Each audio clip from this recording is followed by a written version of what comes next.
You might be a gaming addict, but not nearly as serious as this guy. User Outboxer009 wastes no time logging into his account and connecting to the world. It doesn't take long before something catches his attention. He has to deal with other players telling him how much of a no-lifer he is for spending so much time gaming, but Outboxer009 quickly brushes off the criticism and goes to check his to-do list for the day. While clicking around to find it, another message pops up, this time from an account called Sandstorm, challenging him and asking if he's ready to drop down to second place. Boxer smiles, accepting the challenge, but first he checks this month's rankings, and now it makes sense why people call him a no-lifer, since the player has been holding rank 1 for 22 consecutive months. Another detail, his skin is the character Yuter Biel. Let's learn a little about the game Legends of Heroes 2.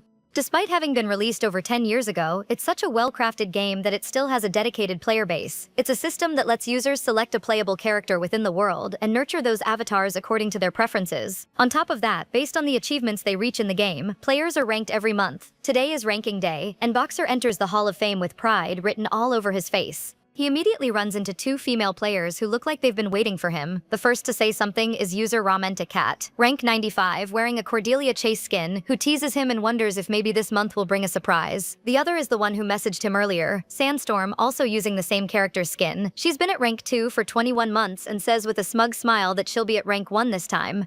Boxer just makes a joke about how her wings are clipping through the wall, though secretly he finds it kind of cute how these players dress up their avatars. Striking a classic genius pose, he tells her to be happy with rank 2 and that her eyes are bigger than her stomach. That sparks a little back and forth between the two. The monthly ranking is then announced, and it's no surprise when both of them stay in the same positions. Boxer doesn't even flinch, knowing exactly how this would end. But of course, Yahello is completely unsatisfied and unleashes a storm of swear words, insults, and anything her anger can spit out. The problem is that right after that string of words, the chat gets restricted. Her friend tries to calm her down, only to discover that the two top players have just left the game together. This sends other players into a frenzy, thinking the two leaving together must be the start of a BL novel. Meanwhile, a light appears somewhere in the universe announcing that users Kang Jinyo and Hong Yuhi have entered the Pleiades. A scream is heard inside a grand mansion, coming from the young man sitting in the living room. His breathing is difficult and his vision is blurry. He's confused by all of this, and when he tries to stand, he realizes he's dizzy and his body barely responds. Even so, he forces himself upright and walks to a mirror, assuming he's just dealing with a cold. But that thought vanishes when he looks in the mirror and sees the young version of his game character, and after a few seconds, he realizes he's literally looking at himself through the mirror. Suddenly, something hits his mind like lightning. Boxer has to hold himself together so the dizziness doesn't knock him down, as information floods through his mind like a waterfall. Let's learn a bit about the lore of the Pleiades, the world where Legends of Heroes 2 players adventure. It's a fantasy world where nations wage war against one another. Demons and angels descend upon the world, and he has simply entered this world inside Yuter Biel, the second son of House Biel, renowned for his skill with the sword. The guy panics when someone knocks on the door requesting entry. He freezes when he's addressed as young master. The maid standing outside grows worried and asks if he's in there. Getting no response, the woman enters, and well, it's a little awkward. Maya, his personal maid, apologizes for entering so rudely, explaining that she thought he wasn't there since there was no answer. The boy is in a panic, trying to extract every piece of information he can about his new life. He finally steps into the role of Yuter Biel and tells her everything is fine. He has no idea what's happening, but he keeps his cool and asks what she needs. Maya is there to inform him that the lady he had an engagement ceremony with has come to visit. Hearing that sends the protagonist into a breakdown. Meanwhile, across town, a pink-haired girl is sprawled out lazily on the couch in the mansion's sitting room. She looks bored from waiting so long. Yatter's fiancé is Cordelia Chase, and her house is famous for magic. By coincidence, this was the skin Sandstorm used, and thinking about being engaged to the real-life version leaves the boy deeply unsettled. But he keeps himself calm, aware that it's important to meet people to better understand the current situation. As soon as she arrives, the fiancé notices him. Yatter nearly makes the mistake of introducing himself with his old username, but quickly remembers who he is now. The two look at each other. He continues saying his name, until the realization hits both of them. The maids have no idea what's going on. While the two rivals are internally freaking out, panic takes hold of both of them, but Yatter quickly remembers to stay calm. He tries to think logically, reminding himself that Cordelia is simply Yatter's fiancé. That's why she's here. He just can't figure out why Sandstorm came to mind. Maya calls the young master's attention, snapping him back to reality. But the tension between them continues, especially sitting face to face. Yatter gets the idea to test the girl, so he says something that makes her shiver. And there it is, proof in her reaction that she is indeed Sandstorm. It's all obvious, and he has so many things he wants to ask, but it's a little complicated with so many people watching. They need to find a private place to talk. Yatter says quietly, just for her to hear. Initialization time for cooperation. Left of the entrance, column 9 at 9 o'clock. Cordelia remembers that this is a Legends of Heroes 2 code. Translated, it means, we have a lot to talk about, so let's meet at noon in my garden. Yatter knows that if she really is his rival, she'll understand the message. So she says Roger, a code players use to confirm they understand. The girl then stands up, informing Delia that she's ready to go. Cordelia walks ahead, making her escort hurry to keep up, and she leaves, hearing Yatter say he's looking forward to the day they'll meet again. Maya seems worried about the young master, but he assures her everything is fine. He tells her it's nothing, but Yatter is about to lose his mind, and there's no question about it. The way that girl said Roger makes it absolutely clear she's Sandstorm. Soon, the meeting time arrives. Yatter is already waiting, feeling the northern chill even though it's summer there. He wonders if Sandstorm found the right spot, but then notices a hooded figure lurking nearby. He recognizes her immediately. Yatter walks over and addresses her by her old username. Cordelia greets him with hers. There's really no doubt about who they are. Yatter is the first to speak, asking if he can say something he's been thinking about since back then, and amusingly, the girl already knows what it's going to be. He strikes a pose and says, "Hey, you too?" Cordelia completes the Korean meme, "Hey, me too." And they're just two complete idiots. They quickly get to the point, asking when they woke up. Cordelia opened her eyes 2 days ago and suddenly found herself in the Pleiades. Yatter says the same but seems uncertain. He says that's not likely to do much for his character's constitution. The 9-blocked yin paths is a disease arising from an abnormal level of yin qi, where a problem occurs in the blood vessels, limiting qi circulation, weakening the body, and making it impossible to use mana. Yatter thinks that on top of that, the remedy is extremely difficult to obtain, and he finds it a little unfair that he ended up in this character's body, even if the character has the talent to overcome the disease. He would have preferred to become a cheat code character like Leon or Maximilian. He finally tells Cordelia the reason he's uncertain. He was very sick 2 days ago, saying strange things while unconscious, and according to Maya, he even asked where he was. Cordelia finally understands why he isn't sure about his memories from the last 2 days. So she panics, asking if he's even okay right now. She came to see him during the day and doesn't understand why they had to meet in secret, wondering if he has any idea how hard it is for an adult woman to sneak out without her parents knowing. Yatter holds his own, using his illness as leverage. After all, he had to jump over a fence to get here. He turns to her in shock and asks since when she became a lady. The girl gives him a confused look, then leaves him stunned with a simple answer, "Since I was born." He's shocked. Sandstorm is a girl, and Sandstorm now knows that Outboxer 009 is a guy. Now neither of them has any doubt about what the other is, though Yahello didn't say anything before because it was obvious. But the important thing is that now they know, and it's not like it's anyone's fault. Anyone would get confused if they went around being called Roger. Yatter tells her not to be so mad and that there's another reason he asked her to come to his house. He explains that his father, Count Biel, took his brothers and vassals on an expedition, so the mansion is quite empty, reducing the chances of them getting caught. He's sure of this because he remembers sending them off. But that certainty is strange even to himself. How exactly does he remember doing that? As if she understood his unease, Cordelia asks if he feels that way too. She explains better. She became the game character who had no life of her own. So at first she felt like yes, she was inside the game for the first time. But as it went on, she started feeling like her previous life as Sandstorm had always been her real self. Because both sets of memories, her old ones and Cordelia's, don't seem to be in conflict. She realized this by how naturally she called Count Chase father. And the same applies to Yatter with Count Biel. This starts to make sense to Yatter, who concludes we didn't enter the game. This is simply our reality now. He says that if that's truly the case, then there's no way back. Which Cordelia agrees with, though she's not very happy about being in this world. After all, the Pleiades is destined to be destroyed by the grand ritual of summoning. Yatter tries to play it cool by saying this choice isn't so bad if you think about it, which just irritates the girl, though deep down he too would have preferred Leon, Maximilian, or whoever else to cancel that whole thing. He tries to explain further, saying that both Yatter and Cordelia are characters beyond the ordinary, and by coincidence he's a warrior and she's a mage. Hearing that finally makes the girl smile. As soon as they started thinking of it like a game, a sudden wave of motivation flooded these two addicts. Cordelia even says they'll have no problem sharing items. The subject shifts to the ball, and Cordelia mentions she'll now have to deal with a party, something she hasn't done even once in 5 years. Yatter takes the opportunity to tease her, saying that waking up in a game world is absurd enough, but then having to attend a party with the person who's always in second place is something else. And before she can fire back, he defends himself by saying to consider their current situation, it's time for them to work together. That leaves the girl pretty irritated all the same. The protagonist asks her to calm down and listen. Considering this is truly their reality, Yatter asks whether they couldn't cure his 9-blocked yin paths much faster than in the game. To do that, they'll need an item filled with heavy yang energy to unblock them. To make his case more convincing, Yatter reminds her she's handling the whole party situation alone and promises that once he gets better, he'll be a huge help.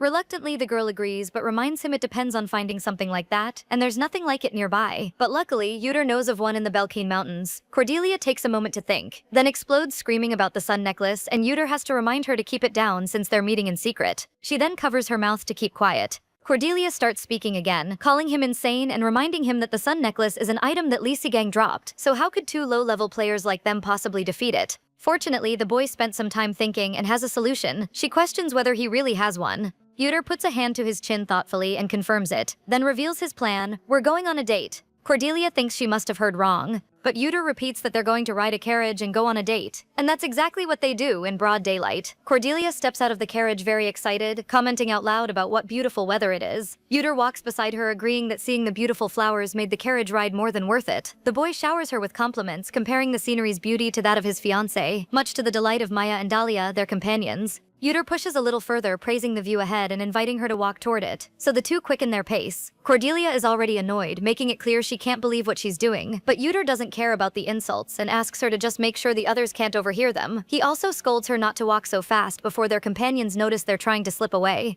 Cordelia just complains about how irritating he is, and setting all that aside, asks him to finally explain the details of how two level 1 players can capture Lisa Gang and get the sun necklace. Yuter just stares at her in silence. What he knows about the item is that it can suppress the evil power left behind by Lesagang of the Crimson Moon, a powerful monster that appeared in the second half of Legends of Heroes 2 and was sealed in the Sun God's Temple, located in the middle of the Belkine Mountains. Yuter makes it very clear he never said they were going to capture the monster and asks her not to worry about the details. He then asks if she brought the things he requested. Cordelia brought everything and mentions she had a hard time because she was hiding it under her skirt. That makes Yuter smile, saying it's exactly what he expected from his sandstorm, and that he'll trust her since she's holding on to it. The girl gets annoyed, saying she doesn't remember becoming his sandstorm, and asks him to stop saying gross things. She just wants to know what they need to do. He says it's simple and tells her to look at the cliff. Yuter checked it on the way here and noticed that the area matches the one in the game. He says that when she reaches a certain point, she'll need to carry him and then jump. It doesn't take much for Cordelia to figure out that the Sun God's Temple appears if you simply go around the flower bed and go down. Still, she asks why they have to jump off the cliff, and he asks if she ever went through the west path in the game, which surprises the fiancé, who realizes it's a cliff.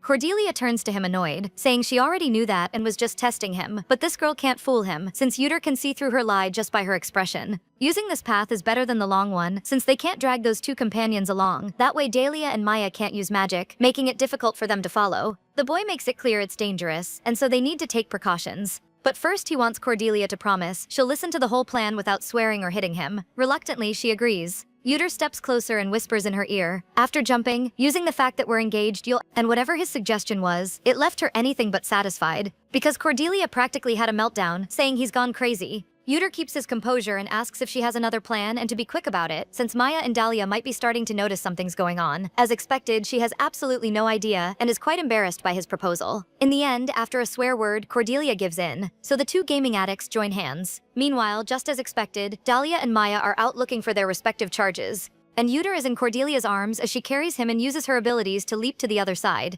Dahlia spots them and immediately demands they come back, warning it's extremely dangerous. Meanwhile, the girl catches her breath, then yells that she just needs some alone time with young Lord Bael. She shouts that her fiancé won't do anything suspicious because he's a gentleman, and that they'll be back before dinner, though Yuter himself is just thinking that maybe the insurance he chose was a little too expensive. Dahlia isn't willing to accept this easily, and worriedly asks her lady when she got so close to Yuter, and in that case, she shouldn't be wandering so far from her escorts because it's dangerous. Maya catches Dahlia's attention and vouches for the young master's gentlemanly behavior, but the other woman is still freaking out, saying that's not the issue. But however that might end, the engaged couple runs off and takes advantage of the opportunity. Cordelia is having another meltdown, screaming about why she had to carry him off a cliff and come up with a good excuse, asking why he's dumping all these embarrassing situations on her. Yuter just asks her to stop being difficult and says he has a good excuse. After all, his key is blocked. There's no way he could carry her with arms this thin and weak. She fires back, saying she'll remember this when he's cured. Just wait. In his defense, Yuter says he wasn't the only one in an embarrassing situation, because she went through something similar too. After all, he wrote that letter inviting her to the carriage ride through the flower fields. And Maya was right beside him and watched him write every word, even suggesting he change the opening line to, "For Lady Cordelia, whom I miss dearly." But in the end, even he admits it wasn't as humiliating as her screaming that in front of the two of them, and before she can eliminate him, he suggests they get on with the mission. It's a 10-minute walk and Yuter is already completely wrecked, his HP so low it's embarrassing. Obviously, this irritates Cordelia, since he said he'd take the lead. In her usual tone, she asks if he's okay. Flat on the ground, Yuter says he's absolutely not okay, and complains about his 9 blocked yin paths. As if things couldn't get worse, the boy asks her to carry him again. Yuter begs again to be carried because they need to get there quickly, and Cordelia reluctantly says she heard him the first time, and he doesn't need to explain it again. In the end, she agrees to drag this deadweight and admits that at least it's better than carrying him on her back. That very same night, both Yuter and Cordelia were banned from leaving the house for the following 10 days. Let's follow the former outboxer 009. Now officially in the body of Yuter Bael, the boy is sprawled out on his bed. He can barely feel his legs and wonders why running 10 laps around the training field is so difficult, and it's all because of his illness leaving him weak. Thinking about that immediately makes him look at the sun necklace, which is definitely improving his health. But his concern is that if this world really is their new reality, then their ultimate goal is survival. At the end of Legends of Heroes 2, the Pleiades ends up being destroyed by the Grand Summoning, where angels and demons descend and bring about Armageddon. Stopping that is how they'll survive. But Yuter knows that if they're going to accomplish something practically impossible, a 1-star mage and a loser who can't even run 10 laps won't be enough. He lets out a sigh because he has to face this, and no matter how impatient he might be, his best option right now is to relearn the basics. And of course, that can only happen together with Cordelia. It's been a week since they got the sun pendant, which means 3 more days until he can see Sandstorm again. So until then, she needs to think of a plan, and what he's going to do will definitely make Maya happy. Meanwhile, Cordelia is in her room when she felt a sudden shiver run down her spine that made a book fall from her hand and left her shaking. The girl thinks about the game's big event, the family reunion, which is still a ways off, and that makes her wonder if Outboxer has something up his sleeve again. Suddenly someone knocks on the door. Cordelia tells them to come in. It's Dahlia, who enters excitedly with a love letter from young Master Yuter. Speak of the devil is inevitable, but in this case, she only thought it. Cordelia is puzzled by her companion's excitement and asks why. Dahlia says she has wonderful news. The woman says that she hasn't had much of an appetite lately, clearly worried about her fiancé, so she thought the letter might ease her worries.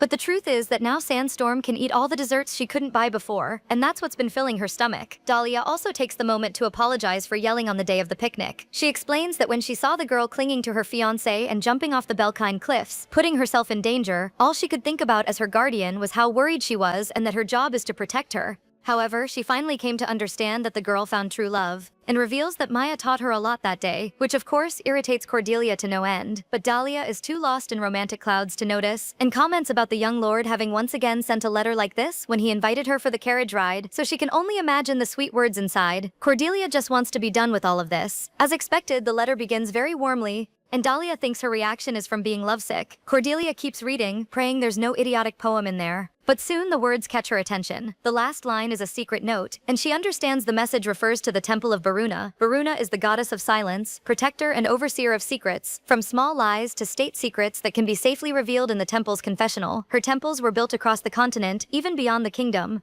Cordelia wants to understand why Yuter wants to go there. It's not like he's going to ask forgiveness for messing with her all this time, but knowing the player, she knows there's a reason behind it. So she informs Delia about her meeting with her fiancé at the Temple of Baruna in 2 days. And it doesn't take much effort at all. Delia immediately gets emotional, saying the girl is requesting a date with her fiancé on the very day her punishment ends. She says the young master also seems to want to see her again, which irritates Cordelia, knowing full well that bastard only wants it so they can grind levels. Either way, Cordelia will go to the temple as planned, making her companion sigh dreamily over the chosen meeting spot. Dahlia promises that this time she'll make sure the two get some alone time. That's all Cordelia needs, along with this conversation ending as soon as possible. And just like that, time flies and the meeting day finally arrives. The girls make the trip in the luxurious carriage. As promised, once they arrive, Dahlia tells the girl she can go in, saying she'll stand guard so the two can enjoy each other's company in peace. She shouts for them to enjoy their quality time and that she'll come back for her in 30 minutes. And it's easy to guess that irritates Sandstorm because this is just a 2-person mission. Calmly, Cordelia walks through the place with elegance, glancing around. The girl reaches a door, knocks, and quickly receives permission to enter.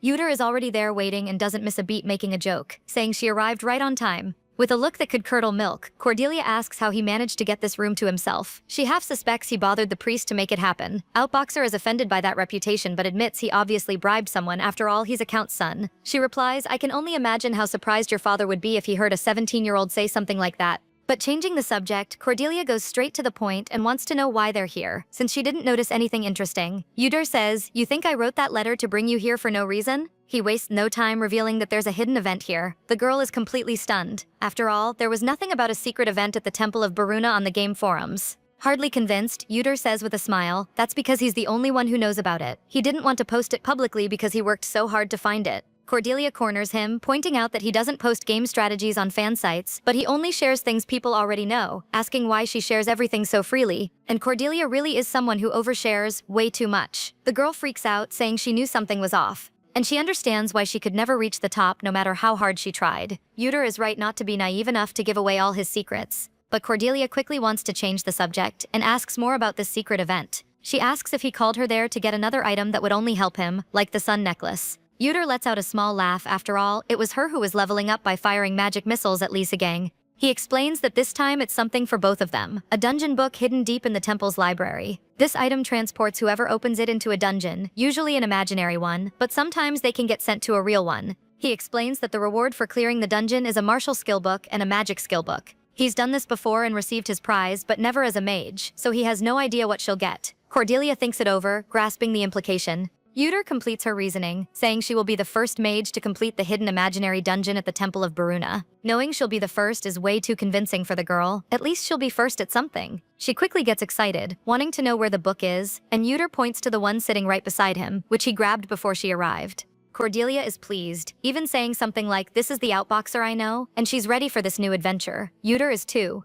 Meanwhile, outside, Dahlia, who's keeping guard, catches a glimpse of suspicious bright light coming from the room. In parallel, the book is opened, and it sucks the players inside. They're now in the imaginary dungeon. Cordelia's first reaction is dizziness. Her head also feels like it's spinning, and she's nauseated while Yuter seems totally unaffected by the teleportation magic. She's not doing well at all and laments it, asking her fiancé why he's totally fine. Even Yuter doesn't understand why, and even offers to pat her on the back. With the girl better, they move forward. Cordelia looks around and asks if they're inside the dungeon book. Outboxer confirms it's exactly like the game. He says that means if they die, they'll simply be expelled from the book and considers that lucky. All Cordelia says in response is, "I'm always second, so don't make me nervous when I want to be the first to clear this place." Of course, the girl also remembers that even though the dungeon is imaginary, the pain they feel won't be imaginary at all. So where exactly is the luck in that? Outboxer asks, "Isn't it a good thing to go through the dungeon without risking our lives?" He's a complete idiot. Since they'll be having a good fight, Cordelia asks if that means the yin energy syndrome has improved. With a smile, Yuter confirms, "Just a little." There's also a bonus, the girl herself. Yuter explains that he prefers events and finding items over grinding, just as he prefers going deep to unlock achievements and find all the little hidden elements in the game. He considers Cordelia a damage dealer who hunts and fights for points. If you count monster kills alone, people would say Sandstorm's points doubled Outboxer's. Since he's the one who brought them into this dungeon that only he knows about, Yuter admits that in terms of combat, he's hitching a ride with her, which in Cordelia's translation means, "You buy the gas and I drive the bus." But whatever, at least Cordelia came a little more prepared for the occasion. She asks him to turn around and gives herself some privacy. From her skirt, she pulls out magic gems. Last time she fought Lisa Gang, she only had one magic missile and a dream. With a smile, she says she hid them under her skirt because she figured he'd have some kind of plan, and she wasn't wrong, knowing her rival well. Cordelia brags that these magic gems are from the ruling houses of the north, where only people of House Chase are mages, and these are the best ones made by her father. Yuter smiles, knowing this must be her trump card. She asks if he trusts her now, and this time Outboxer gives her credit. Even though she revealed all her secrets on the forums, at least she did the right thing here. So he tells her she's pretty impressive. Taking advantage of the moment, Yuter hands her some pages, explaining that they're a bunch of one-star lightning-type spells and some light-type ones. Outboxer isn't going to just stand there during the mission doing nothing, so he made all these scrolls with various types matching their current level. Cordelia is genuinely impressed that he did all of that. This gaming addict really memorized everything from the game. A little flustered by that look, Yuter teases and asks if she doesn't know how to draw basic spells, since she's a second-level mage. The embarrassed look on her face says everything, and the boy finds it amusing to tease her. But focusing on the mission, he asks Sandstorm to infuse some magical power into the scrolls, since without that, they're just scribbled pieces of paper. Before doing that, however, Cordelia wants to know if he's really saying he's going to put a mage on the front line. Yuter prepares his defense, reminding her that unfortunately, he's someone who can't use mana because his 9 yin paths are blocked. As expected, Cordelia freaks out, screaming whether he lost the sun necklace before using it for all 10 days. He tries to calm her down, reminding her the cure isn't that fast. So Yuter takes the opportunity to show that he brought mana potions and armor for her, and the girl realizes he had been planning to use her as a magical power carrier from the very beginning. In the end, there's nothing left to do but accept. In the game, Cordelia could chug mana potions one after another, but here in their new life, after drinking one, she feels bloated. Meanwhile, Yuter is just praising her for the great job of charging up the scrolls. She passed on the armor since it's too heavy. Not to mention her current outfit is already at the weight limit and she wouldn't be able to walk with it on. Yuter understands the situation. But watching her, he wonders if she's nervous. After all, this must be her first real combat experience. And since Lysagang was tied up, that hardly counts. Plus, back then they were more focused on leveling up than anything else. That gives him the brilliant idea to tease her just to ease the tension. A movement up ahead catches their attention. The players quickly hide behind a pillar, and Yuter explains that once they turn left, they'll immediately spring out, so she needs to be ready. Cordelia just nods, and Outboxer notices how tense she is. That worries him, but he believes everything will be fine. After all, he'll be backing her up, and he's sure the attribute of the first goblins that appear here is Dark Attribute. The young master quickly tears the first light scroll, trapping the little guys in a glowing magic circle. This is Sandstorm's moment. Grabbing her staff, she summons the magic missile that fires 5 continuous strikes. Yuter shouts that reinforcements will come from the next block after hearing that noise, and this time they're Earth attribute. Cordelia thanks him for the info and immediately gets serious, knowing this isn't the time to act yet. They need to wait for the enemies to get closer. For her, the best moment is when the enemy enters her line of sight. As soon as she spots the creatures, she casts Slip and Fall Grease, which prevents enemy movement by making the ground slippery. Yueter also does his part, following up with a Bind Scroll, leaving the enemies trapped in a luminous chain. Yueter analyzes his specialty, knocking enemies down and then restraining them with Binding Magic. He hands her a new potion. He says when she's done drinking, they'll regroup.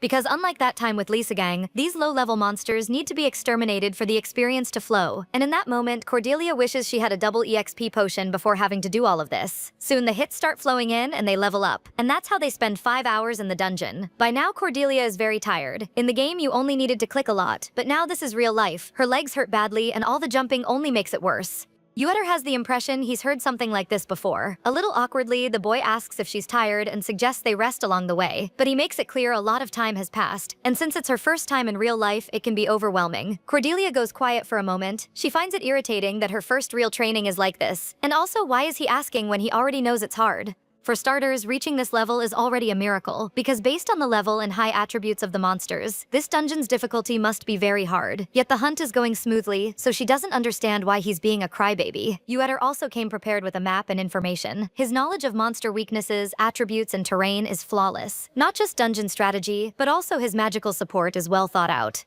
He prepared everything that would be needed perfectly, so Cordelia wants to know if this brat also frequently played a support character. Or maybe, as irritating as it is to admit, does he have to be this good to stay in first place? Meanwhile, Yueter also reflects on the expression she's making, which makes him think she has a lot of complaints. But she seems to be holding back because she knows he'd point out her flaws right back. He breaks the silence by asking if they should rest a bit before continuing. Cordelia says it's fine, even if her feet hurt from all the walking and she feels bloated from too many mana potions. And of course she has something to complain about. She's annoyed that his level is higher than hers because Outboxer always gets the last hit. But setting all of that aside, she's fine to continue.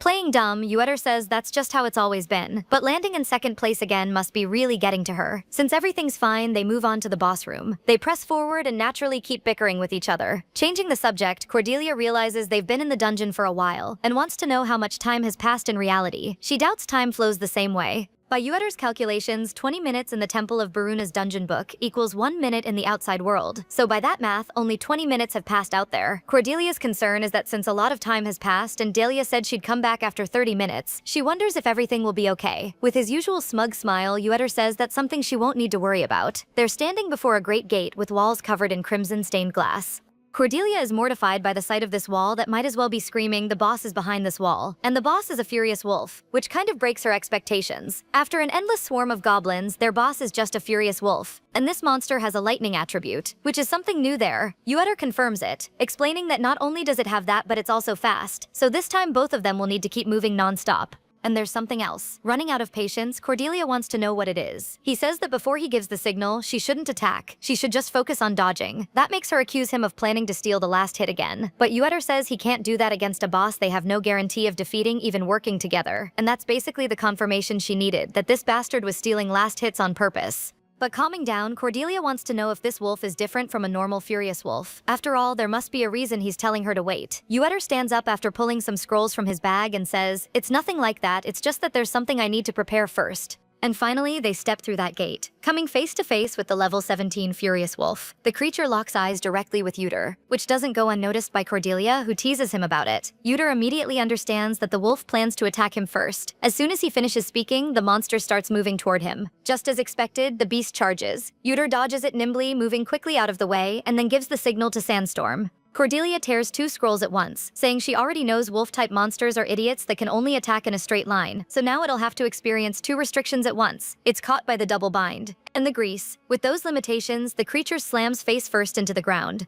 The Furious Wolf's speed is the biggest thing they need to worry about in this fight, but Cordelia also realized it has a glaring weakness. It's extremely easy to predict its attack patterns, so if they can restrain its legs, eliminating it will be easy. The problem is that the time to keep it trapped is quite short. The longer they take, the more disadvantageous the situation becomes. Cordelia shouts to Outboxer that he needs to finish his preparations quickly. Yuder smiles, understanding the signal. From this point on, he'll begin his preparations. The first is lightning, which hits the beast with a yellow bolt, and Cordelia has absolutely no idea why he's attacking after telling her not to. Then she notices the magic chains have been broken. At that moment, Yuder shouts her name. The creature is heading straight at her. She dodges easily, making the Furious Wolf smash into the wall. But something seems strange. Yuder was sure the boss was attacking continuously, so why does it seem like it took no damage? On top of that, he also can't shake a feeling from a moment ago like something isn't quite right. Yuder shouts at Cordelia to use a water attribute magic. She immediately grabs one of those gems and throws it at the Furious Wolf. Outboxer's next order is to launch another lightning, and he smiles when he sees he was right.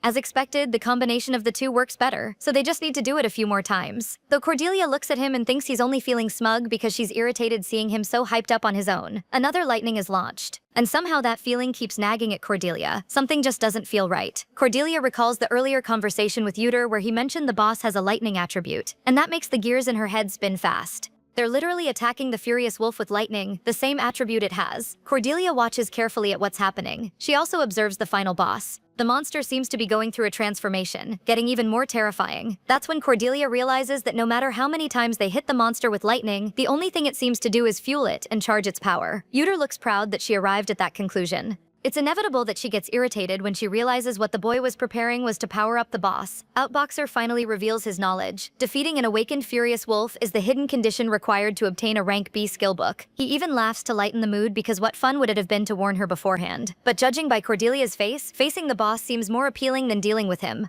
Yuder offers more magic circle scrolls so they can quickly take care of this thing and get the rank B skill book. Cordelia grabs the paper and tears it, shocking him. In the background, you can see the Furious Wolf explode. Then she gives him that look that says, "I'm going to end you." Outboxer promises that next time he'll tell her everything up front. But now there's something bigger they need to deal with. The beast moves quickly toward them. Furious wolves and other monsters of this breed share one characteristic: immense leg strength and a linear attack pattern they use to launch themselves like a bullet. But since the attack trajectory is so simple, as long as you nail the timing, you can evade it. So regardless of levels, if you have good situational awareness, this monster is manageable. The problem is that playing on a computer and facing it in real life are two completely different things. Yuder shouts at Cordelia, who barely manages to dodge the attack. The Furious Wolf changed direction using a pillar as a launch platform. That makes Cordelia think its attack pattern must have changed after leveling up, all thanks to Outboxer. Knowing it will make another attack while changing direction from its charge, she needs to figure out which way it'll jump next, and her alternative is to try tracking its movements with her eyes. Suddenly, Yuder feels something. Then he simply falls to the ground, sending scrolls scattering. Cordelia is baffled, until she notices a crack forming under his feet. Looking at the monster, she sees it moving its paws. The Furious Wolf launches a new attack that can go in more than one direction. Now that it's using the pillars, it can do this repeatedly. To protect Outboxer, the mage summons the magic missile circle. But through its horns, the monster summons some kind of shield to protect itself from the attack. Sandstorm is stunned. Her magic was negated. With nothing stopping it, the Furious Wolf lunges at Yuder. Cordelia panics, unsure of what to do. The creature is too fast and she can't stop it. Cordelia screams, imagining it's the end for her rival. But then something happens. The Furious Wolf throws itself on the ground, grabbing its snout while its eyes water. Sandstorm asks what's going on and what is that smell? Yuder explains that dogs have a sense of smell 10,000 times sharper than humans, and this wolf should have abilities even greater than that after awakening. So there was no way the boss could handle that special scent bomb created by fusing various items. Yuder explains that no matter how much experience he gains from goblins, he still can't level up enough to defeat the Furious Wolf through conventional means, so he prepared something to neutralize the monster. And to do that, it had to be a method only possible because this isn't a game anymore. This is reality. And just to get a little gloating in, he tells Sandstorm that trump cards should always be played at the very last second. But before he can brag anymore, he gets caught by his own stink bomb. Outboxer says a solution just has to work, though now he's a gamer with no social life and very much results-oriented. Cordelia just watches how absolutely ridiculous he looks. She's convinced of that, but also has to admit it was a good solution, which is expected from the #1 player. And Sandstorm is also a gamer with no social life who's results-oriented. But getting straight to the point, it's time to finish the wolf. With a smug smile, Cordelia says, "Big bad wolf, time for your medicine." Sandstorm summons magic that creates a hole in the ground. Outboxer even gets in a little joke. He tears more scrolls, And the two smile, saying goodbye to the monster. While tossing the torn papers into the hole, multiple explosions go off and Cordelia thinks she was so confused that she forgot this whole thing is a simulated dungeon. She got that way because she honestly worried about him for no reason. Even if he died, he'd just get kicked out of here. Completely unaware that the girl is thinking this, she reflects on the situation. They receive the title, you have obtained the title, one who slew a furious wolf before level 10. In the game, besides experience, titles like this were also awarded. Both of them also had all their stats permanently increased by 1. They hear a sound which Yuter says felt more like something tapping inside his head, but Cordelia is more concerned with the title she just got. For Outboxer, it's good that she's happy about it. That way she'll forget the fact that he awakened the furious wolf without consulting her. With a smile, he agrees with the girl and encourages her to go get the reward. Outboxer heads forward excitedly, then eats it face first on the ground. Sandstorm hasn't forgotten what happened and orders that before they do that, he promises he'll always warn her before awakening a boss. Of course he promises. Finally free, Outboxer apologizes, though the truth is he can't tell the girl he fell on purpose to draw her attention because it seemed like the monster was targeting her. Soon the situation lightens up, because as he promised, their reward is on its way. Cordelia gets excited about her rank B magic skill book. Item opening. Uterus is a footwork technique called the 36 Celestial Steps, specialized in evasion and rooted in an advanced martial art. Cordelia recalls that it sounds like the 12 steps of divine lightning that Outboxer used frequently in the game. The boy smiles, glad she knows the technique's name, but this coincidence isn't random. The one he used in the game was just an upgraded version of the 36 Celestial Steps. And Sandstorm is very perceptive because that's hidden information you need to know in order to obtain the skill. The 36 steps are rank B, their next stage is the 24 steps of the Tempest at rank A, and after that comes the 12 steps at rank S. If evolved further, it reaches the supreme and ethereal technique, the 9 steps of celestial concealment. Yuter heard that with that technique you can hide even from the heavens in just 9 steps, and it's something he never managed to obtain even as Outboxer 009. Meanwhile, Cordelia is about to open her book. Of course, she's excited to get a technique her rival doesn't know. When the book is opened, it reveals Fire Missile, her same skill, but this time with a fire attribute. That gets her very excited. They have their rewards, and Yuter sits on the ground saying all that's left is to go back. Equally exhausted, Cordelia drops to the ground and agrees. She even comments that the sun necklace must be doing its job, because Yuter would have passed out from exhaustion a few days ago. With a smile, the young master agrees, saying it's an item he obtained thanks to a very special person, giving the girl a cheap little compliment. With the 9 blocked yin paths slowly being cured and both of them above level 10, Cordelia suggests they move to the next phase. And there's only one thing going through Yuter's mind about what she's referring to, the demonic hand invasion event. And that's the answer. Outboxer smiles, because this is exactly what you'd expect from a gaming no-lifer. Knowing a bit about Legends of Heroes 2, every character has their own scenario, and besides those two, there's also Crimson, Lucas, and Maximilian. And no matter who you chose to play, the ending is always the end of the world. Setting that aside, the scenario that players described shows just how morally rotten the developers are. Cordelia's story, for example, begins when she sets out on a journey to attend a friendly social gathering among the 12 children of the northern clans. For reference, Yuter's starting point in the main story is about 6 months after hers. After a calm tutorial at Earl Chase's mansion, she then moves on to sub-events that constantly pop up after leaving the mansion. She plans to take advantage of the hidden events discovered by users. On the day of the major event, the social gathering, everything descends into chaos due to demon worshippers called the Demonic Hand. As a result, most of the children of the 12 clans who attended the party were either killed or kidnapped and later brainwashed. In the chaos, Cordelia barely escapes, having lost her guards who are like family, as well as friends she'd reunited with after so long. It's a hellish scenario where you start alone in a remote forest after a long chase, and since it's a forced event, there's nothing you can do but push through. Now there's only half a month left before this gathering happens, and from what they know, Cordelia was the only survivor, so Outboxer says there's no need to follow a doomed script, which Sandstorm obviously agrees with. After all, if they follow the game's rules, it'll lead them straight to Armageddon. They need to create a new happy ending, and the first step is stopping the demonic hand, because they can't afford to lose a powerful ally like the 12 northern clans for nothing, and Sandstorm is determined to protect demonic hand. She won't let the girl meet the end of an NPC sacrifice while protecting Cordelia. Yuter watches the girl, and for some reason she occupies his thoughts. This is because even if Sandstorm has gained memories of her time on Earth, that doesn't mean her memories of living in the Pleiades as the character have disappeared. They've blended together. So for Cordelia, whose night escort treated her like her own sister, it's like watching a vision of a future where she'd lose her family. The violence of the character's story affects her more than anyone else. And even if Yuter sees a lot of Sandstorm in her, in the end she is now the one and only true Cordelia Chase. Speaking of whom, the girl is thinking over the events. Like the fact that in the game, Yuter Bael didn't attend the social gathering due to his 9 blocked yin paths, but that's no longer the case. Just to annoy her, Outboxer says, "True, things have improved a lot around here lately, ever since your ladyship Cordelia helped me get the sun necklace." But cutting the jokes, Cordelia has a serious proposal now that he's gotten a little better. She asks if he'll go with her to the social event. The player thinks it over. After all, there was never a scenario where Yuter attended the social event in the game. Meanwhile, Cordelia waits with a mix of irritation and shyness for his answer. And honestly, the reason she rushed his treatment in the first place was precisely to make this change to his story, so there's really no reason for the girl to be so anxious about it. His answer is, if that's what my dear Cordelia wishes. After that, they each go their separate ways. Yuter has been pushing himself through runs around the training field. He quickly finishes his 10 morning laps. At that moment, Victor Cromwell appears. The Lord is a retired knight who says his time has improved and his stamina increases every day. At this rate, he should be able to start learning the Bile family's martial arts once the Count returns.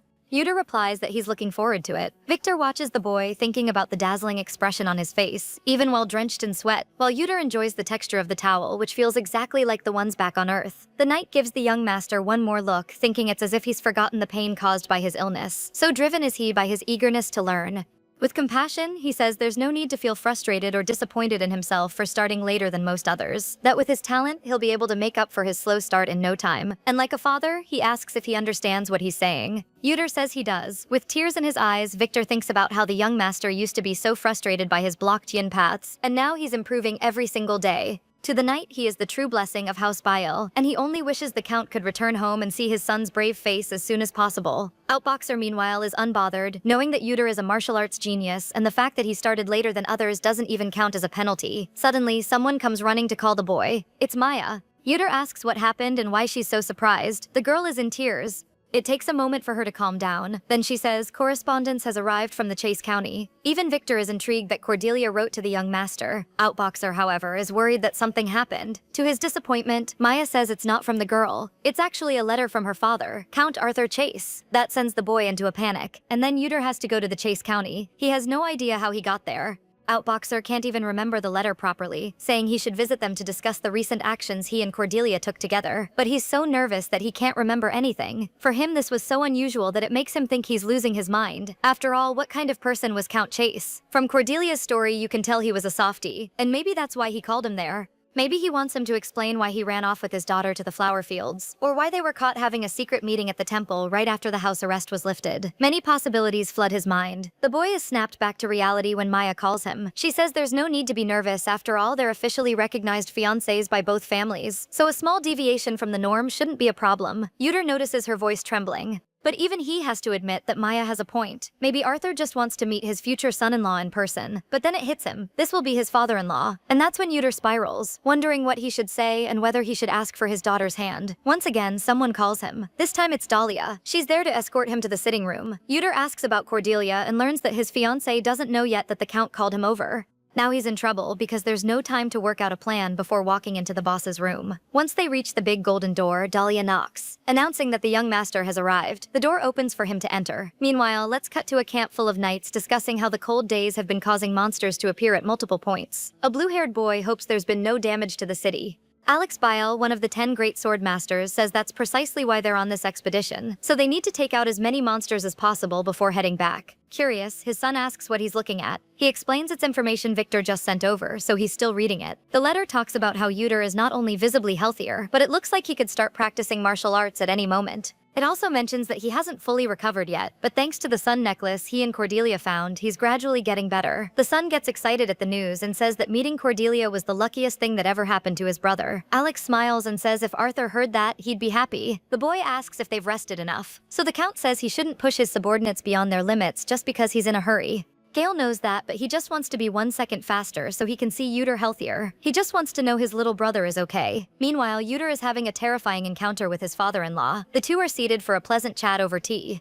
Outboxer is tense, feeling like all the recovery he made thanks to the sun necklace vanished in an instant. He has the sensation of everything inside him hardening, his hands and feet going cold. This anxiety is similar to what he felt face-to-face with Li's gang. He looks at Arthur Chase. Together with his longtime friend Count Bile, they're among the so-called 4 great powers of the North. Known as the Crimson Tempest, he's one of the Kingdom of Sealrune's finest battle mages. And of course his daughter is Sandstorm. In Yuter's original scenario, Cordelia's father would have had no reason to meet the boy, because due to the 9 blocked yin paths, the two had grown apart. And due to Cordelia's disappearance during the social gathering, the engagement would have been broken off. This is yet another change from the original scenario. Finally, Yuter sips his tea. It's way too sweet, which makes him think the maid might have made a mistake, since he never imagined the Count would do this intentionally. Or was it on purpose? Finally, Arthur speaks. His voice draws the boy's attention and makes his body freeze when he says he's heard some stories. And then a torturous silence falls. Quite nervous, Uter has no idea what to say. Should he just kneel? Arthur is the one who starts. During a crisis, you receive the opportunity of a lifetime.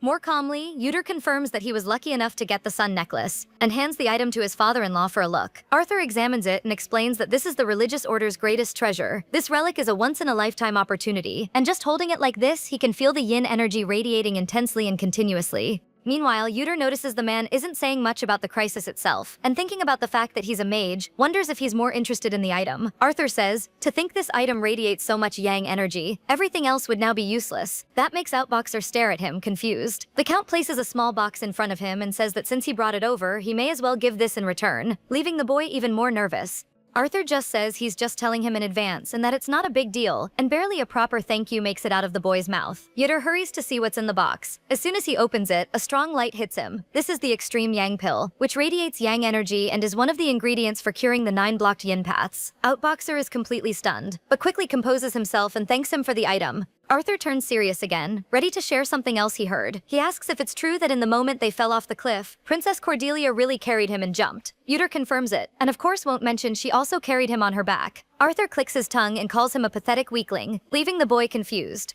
The redhead pushes over another small box and says, these are red berries that will help increase his strength. Since there are only weak mages who can barely hold their staffs, his son-in-law should eat these. Uter thanks him for the other gift, and is very surprised by strength-boosting berries. He finally opens the boxes to reveal them. Outboxer is completely floored. These are items you can't even see in the early parts of the game, so why is he giving them to him? As if hearing his thoughts, Arthur explains that since the Extreme Yang Pill and the Strength Berries have a bitter taste, he should eat them together with the tea. Now Outboxer finally understands why the drink is so sweet. Meanwhile, Cordelia is in her room, just waking from a long sleep and wondering why she feels so stuffed. Meanwhile, Uter is thinking about all these gifts and wondering if the man is actually a good person, or maybe another possibility, that he really likes him. Uter notices Arthur's eyes are fixed on his ring. The boy explains it's the ring the Count himself sent over before, and that he's been wearing it ever since. The reason Uter and Cordelia are engaged is that Earl Bael and Earl Chase are old friends who made a prenatal marriage promise for their children, even before they were born. Since it was arranged without the consent of either person involved, the two share a weak relationship. Being nobles, they need to appear on good terms with each other, so Outboxer figures that's why he sent matching accessories for them to wear. He's too embarrassed to call it a couple's ring. In his scary voice, Count Chase asks him to take the ring off, leaving the boy in complete shock. Uter asks why, and all the man does is shoot back. You're the only one wearing it right now, aren't you?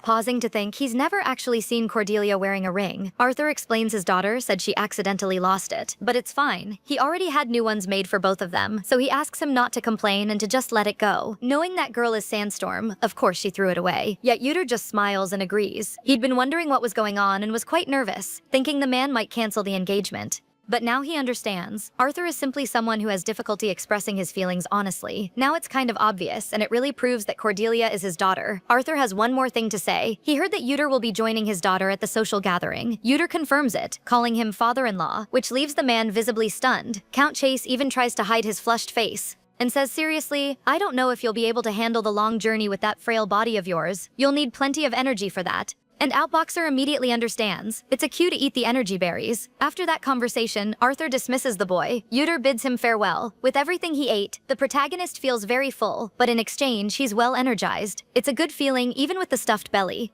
At that very moment, stepping out of the room, he runs straight into Cordelia. Quite casually, he remarks that she finally showed up, while Sandstorm practically shouts, asking why he's so relaxed about everything and didn't warn her he was coming. Outboxer tries to calm her down, explaining it was a sudden summons so he had no time to get in contact, but assures her nothing serious happened. Still shouting, Cordelia asks, why would my father summon you if it were nothing serious? And fires question after question, wanting to know if the engagement got cancelled, while their companions look on, just enjoying the scene. Unbothered, Uter says that on the way there, he was looking around and noticed how truly beautiful the garden is. That leaves Cordelia baffled and irritated that he's suddenly talking about this. Outboxer laughs, though internally he thinks the girl is a little vulgar. He asks for the honor of escorting her on a walk. Now alone, they can talk freely.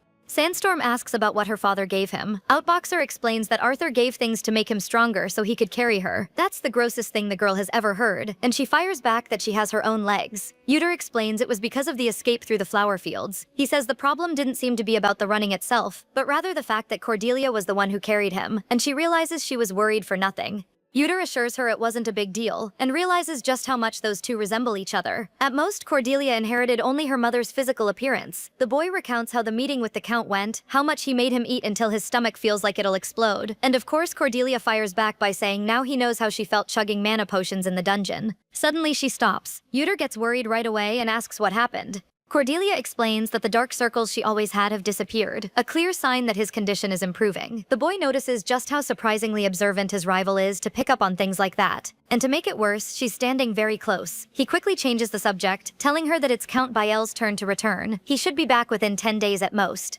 And as she's probably guessing, his condition is good enough to start learning martial arts, which also means he's preparing for the test mission from his father. Yuter has no choice about that, since he can't leave Biel Rune without completing it, which Cordelia understands is necessary to start the character's main scenario. Since the game's launch, Legends of Heroes 2 had a character who was long neglected by players, with an extremely slow start and a brutal physical penalty. Like other content, the game has noble characters who are popular among users and unpopular ones who get overlooked. Yuter was a character very few people played. Likewise, Cordelia was an unpopular character due to a dark scenario and high gameplay difficulty. And the biggest reason people avoided playing as young Chase is that the character's environment is super frustrating. Not to mention the disadvantage from the 9 blocked yin paths, which is naturally cured as the story progresses and he receives the fiery sunfish from Arthur when it's healed. The time it takes to be cured is more than 6 months into the game's starting point. So you'd wonder, in the meantime, playing as Yuter for 6 months, what could you possibly do? Watch the last leaf through the window while spending the whole day in bed. Pass out trying to control a body that runs out of energy after walking more than 10 minutes? Or get creative and come up with inventive new ways to faint. At the start, Yuter is basically a pretty sickly side character, and since you have to experience that suffering just to play, who would want such a frustrating character? Although Outboxer knows he later awakens to a talent worthy of a protagonist, he understands why no one wants to deal with such a weak start. Plus, his illness is just the beginning. He can't leave the territory unless he completes the father's test mission, and just thinking about it makes him wonder why he ever played this character. The second reason he's unpopular is the journey to prove to Count Boel that his illness has been cured. It's a mandatory first mission to reach the main scenario. To complete it, you need to train Yuter according to the Count's standards. It's something way above average, and you end up stuck at the mansion even for a month or two after recovery.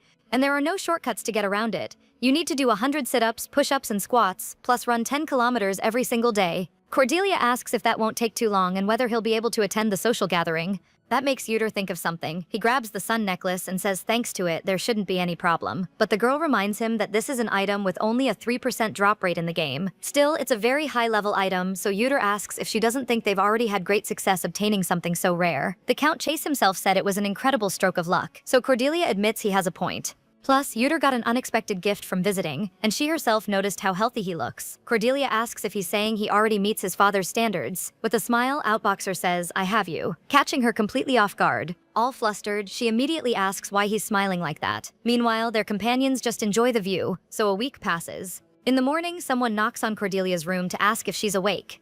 It's a maid who brought a letter sent by the young master. After thanking her, the door closes, and the girl stares at the letter eagerly, wondering what it means. She thought she wouldn't see him before the day they left for Langist for the social gathering. The letter already opens in a way that makes Cordelia want to insult him for that beloved. She skips all the flowery stuff to get to what Yuter is actually writing. Apparently, Count Biel will be returning from his expedition soon, and now Cordelia wonders how she's supposed to say something so awkward to him. Not to mention, there's no set date for when they should meet or anything like that, so she's wondering if she should send a letter or something. At that moment, Diel announces her entry with the news that there's a message from Count Chase. The woman explains that the Count's friend and the young master's father, Count Alex Biel, will be returning from his expedition today. And of course, he asked to inform his daughter to prepare for a trip to the Biel estate to take part in the social event. Cordelia wasn't expecting that at all. Just like that, 2 days pass and now she's sitting together with her father and the Biel family for lunch. All Cordelia remembers is riding in the carriage with her father, and that's it. She has no idea how she ended up there or why she's at this estate in the first place. Yuter watches her from the outside perspective, and figures it must have looked like this when it was his turn to visit his fiancé's estate. Meanwhile, Sandstorm is internally panicking, wanting to understand when an event that's not in the game just randomly appeared. The conversation happening around the table is once again the story of how they found the sun necklace. Gale even says Uter is one thing, but you, Lady Cordelia, are the Bael family's goddess of fortune. Arthur holds back his pride, keeping his tough exterior, while Cordelia is stunned by all the credit she's receiving. The blue-haired young man smiles at the girl's reaction and at the way he gets called brother-in-law. Sandstorm is so nervous she looks like she's about to throw up, while Gale laughs, saying his brother got lucky. When the meal finally winds down, Count Bael addresses Cordelia. Alex says he knows she wants to ask him for something and asks what it is. That leaves her in complete shock. An outboxer gives that smile, watching the girl truly panicking. But being a good gentleman, Uter decides to speak on her behalf, requesting that he be allowed to join Lady Cordelia at the upcoming social gathering.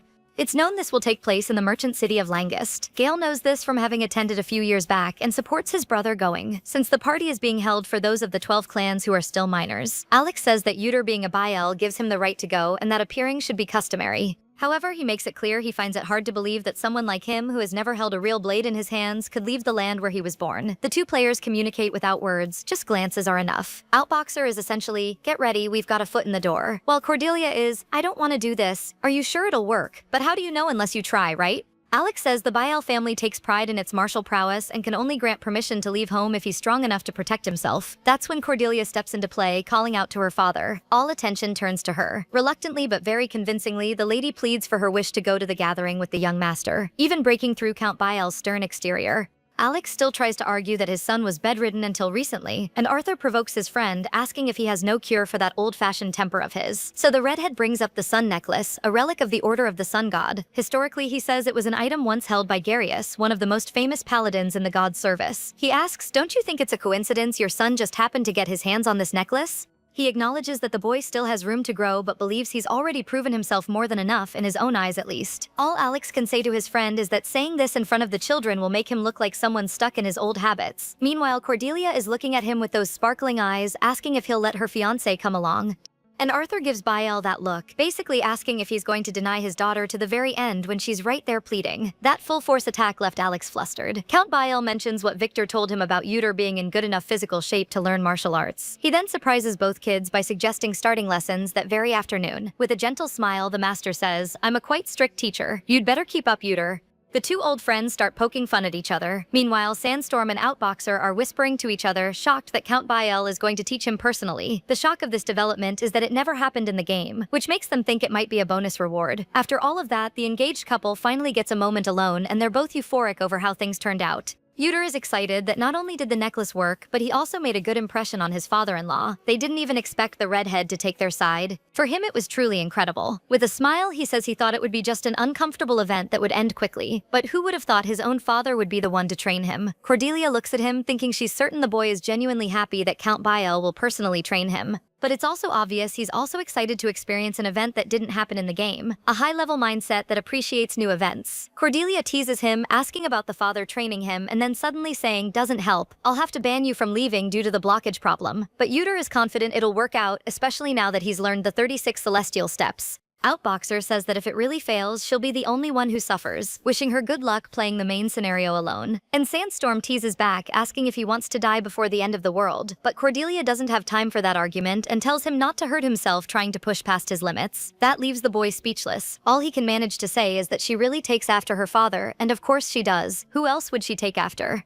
That's her comeback. Since they're talking about fathers, Sandstorm takes the opportunity to say how handsome Alex is, with lots of compliments, and that despite seeming serious, when he smiles he's very approachable. She's happy he's a good person. At that moment, they're interrupted by Dahlia calling. As they say goodbye, Cordelia tells him she'll bring all the items he said to prepare for the event and says not to worry. With that, the young master wishes her a safe trip back. Sandstorm runs toward her carriage, waving goodbye. Outboxer is left standing there. He thinks it's nothing important, but wonders if Uter wasn't programmed to look exactly like his father.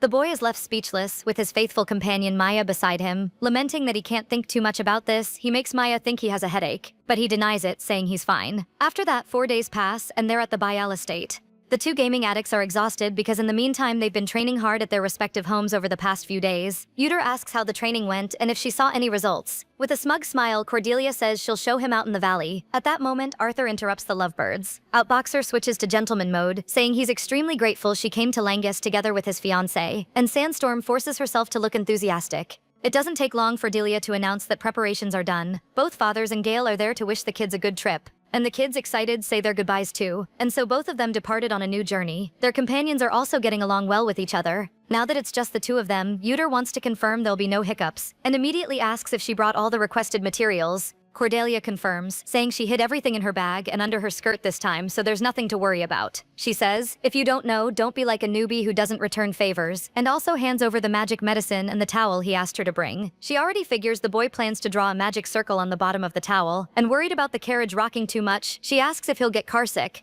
Yuder says he'll draw it while resting, so it'll be fine, and asks her to stop worrying and get some rest too. Cordelia knows he's right. Her eyes are burning from reading magic books all night. So Outboxer wishes her a good dream, and says that if everything follows the game's storyline, they'll definitely be forced to take the longer detour. And so morning arrives. The first challenge they encounter is a blocked road. June, the escort knight, explains, while we were exploring ahead, the people coming back said the bridge up ahead collapsed, so the road is blocked. The only way is to take the longer detour. Knowing this, Maya gets worried about the young master, since it hasn't been long since he left his sickbed. Dahlia tries to reassure her, saying Cordelia has learned recovery magic, so everything will be fine. That surprises the blue-haired girl, and with great excitement, Dahlia shares that Cordelia was studying until dawn on the day of the trip, though she keeps to herself that she also learned perverse magic like paralysis along the way. The plan is to use the less steep mountain trail, which might make them arrive a day late, but that's the best they can do. At that moment, June shouts for Lady Maya. The young man, moved, promises he'll do his absolute best to accompany the engaged couple as comfortably and safely as possible, and of course, as the escort guard, he'll do the same for her. He promises he'll protect her with his life. Maya's response is, I'd prefer if that kind of thing didn't happen, and asks him to please be careful. Meanwhile, Cordelia is drowsy and asks if she heard that. Yuder says the plot is unfolding the same way it did in the game, and if they follow the mountain route, they should be able to trigger the hidden event as planned. But that's not what the girl is referring to. It's what the guard said to Maya. Sandstorm gets very emotional hearing it in person. It's a completely different feeling from when that dialogue used to appear in the game, though for Outboxer that sounded a lot like a death flag, but she won't let those words bother her. Changing the subject, she asks what he's eating, and also wants to know what's in the bag. He simply answers that it's the medicine Cordelia's father prepared, along with a bag given by the man himself. That makes the girl freak out, asking when he got that. And of course she wants a share, but Yuder refuses. Why should he? Cordelia throws a fit, saying her father gave it so he could buy her delicious food, and all she gets is him saying he'll calculate things fairly and buy her something. So night falls, and for everyone's safety they decide to set up camp. While the escort guard falls asleep, the two kids try to slip away unnoticed. It was close, and Cordelia was scared they'd be caught. Not wanting to push their luck, they quickly head to deal with this event, which should be around here. It's definitely in that direction, and it doesn't take long before they find it. The hidden event that Cordelia Chase encounters on the mountain trail detour happens at a very late hour like this, when she slips away from camp.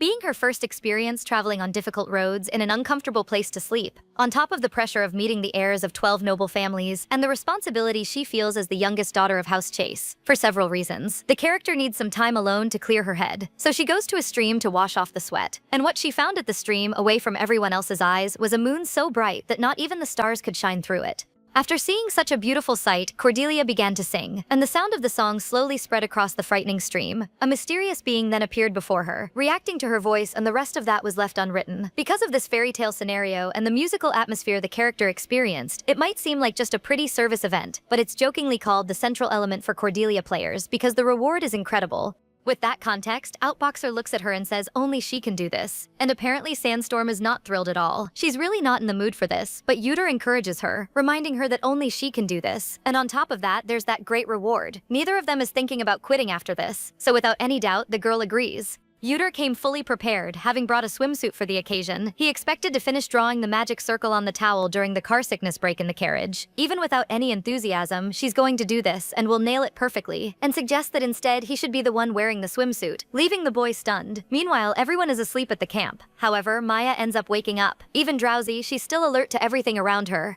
It then takes her a moment to notice that the young master is no longer in the bed beside her. Meanwhile, Cordelia is convincing him to put it on. Though it's her event, he's here too. Yuder thinks that's absolutely absurd, not to mention he didn't even bring a swimsuit. But when Cordelia said she made sure to prepare everything, he had no idea what to expect. And now he's holding a pair of swim shorts with the same design as an item that was bought with real money in the game. Outboxer asks her to calm down and promises he'll hide in the tall grass and not come out. However, after surviving hell for the sun necklace, it's now his turn. Sandstorm then turns to pleading, saying it's embarrassing to be the only one showing skin when they're both right there. That breaks Outboxer, especially with her looking at him with that face, basically begging. In the end, to her delight, he gives in. Yuder will put on the swimsuit and she's thrilled. And wow, she really did prepare everything because luckily they're about the same height, so it should fit. Suddenly, Cordelia notices his lips are blue. Immediately, Yuder touches them, assuming it's from the cold. Since his body temperature is low due to the 9 blocked yin paths, he didn't even notice. And she asks if he's cold. He hadn't realized it, but yes, it really is quite cold. Yuder wants to finish this quickly so they can get back fast. The boy extends his hand and asks her to just hand it over so they can get this done quickly. But Cordelia has already changed her mind and says not to put it on. He obviously asks why she changed her mind. Without even looking at him, the mage asks about catching a cold and has no intention of letting that happen, just because she didn't want to be embarrassed, not when dealing with a weakling. That's truly surprising.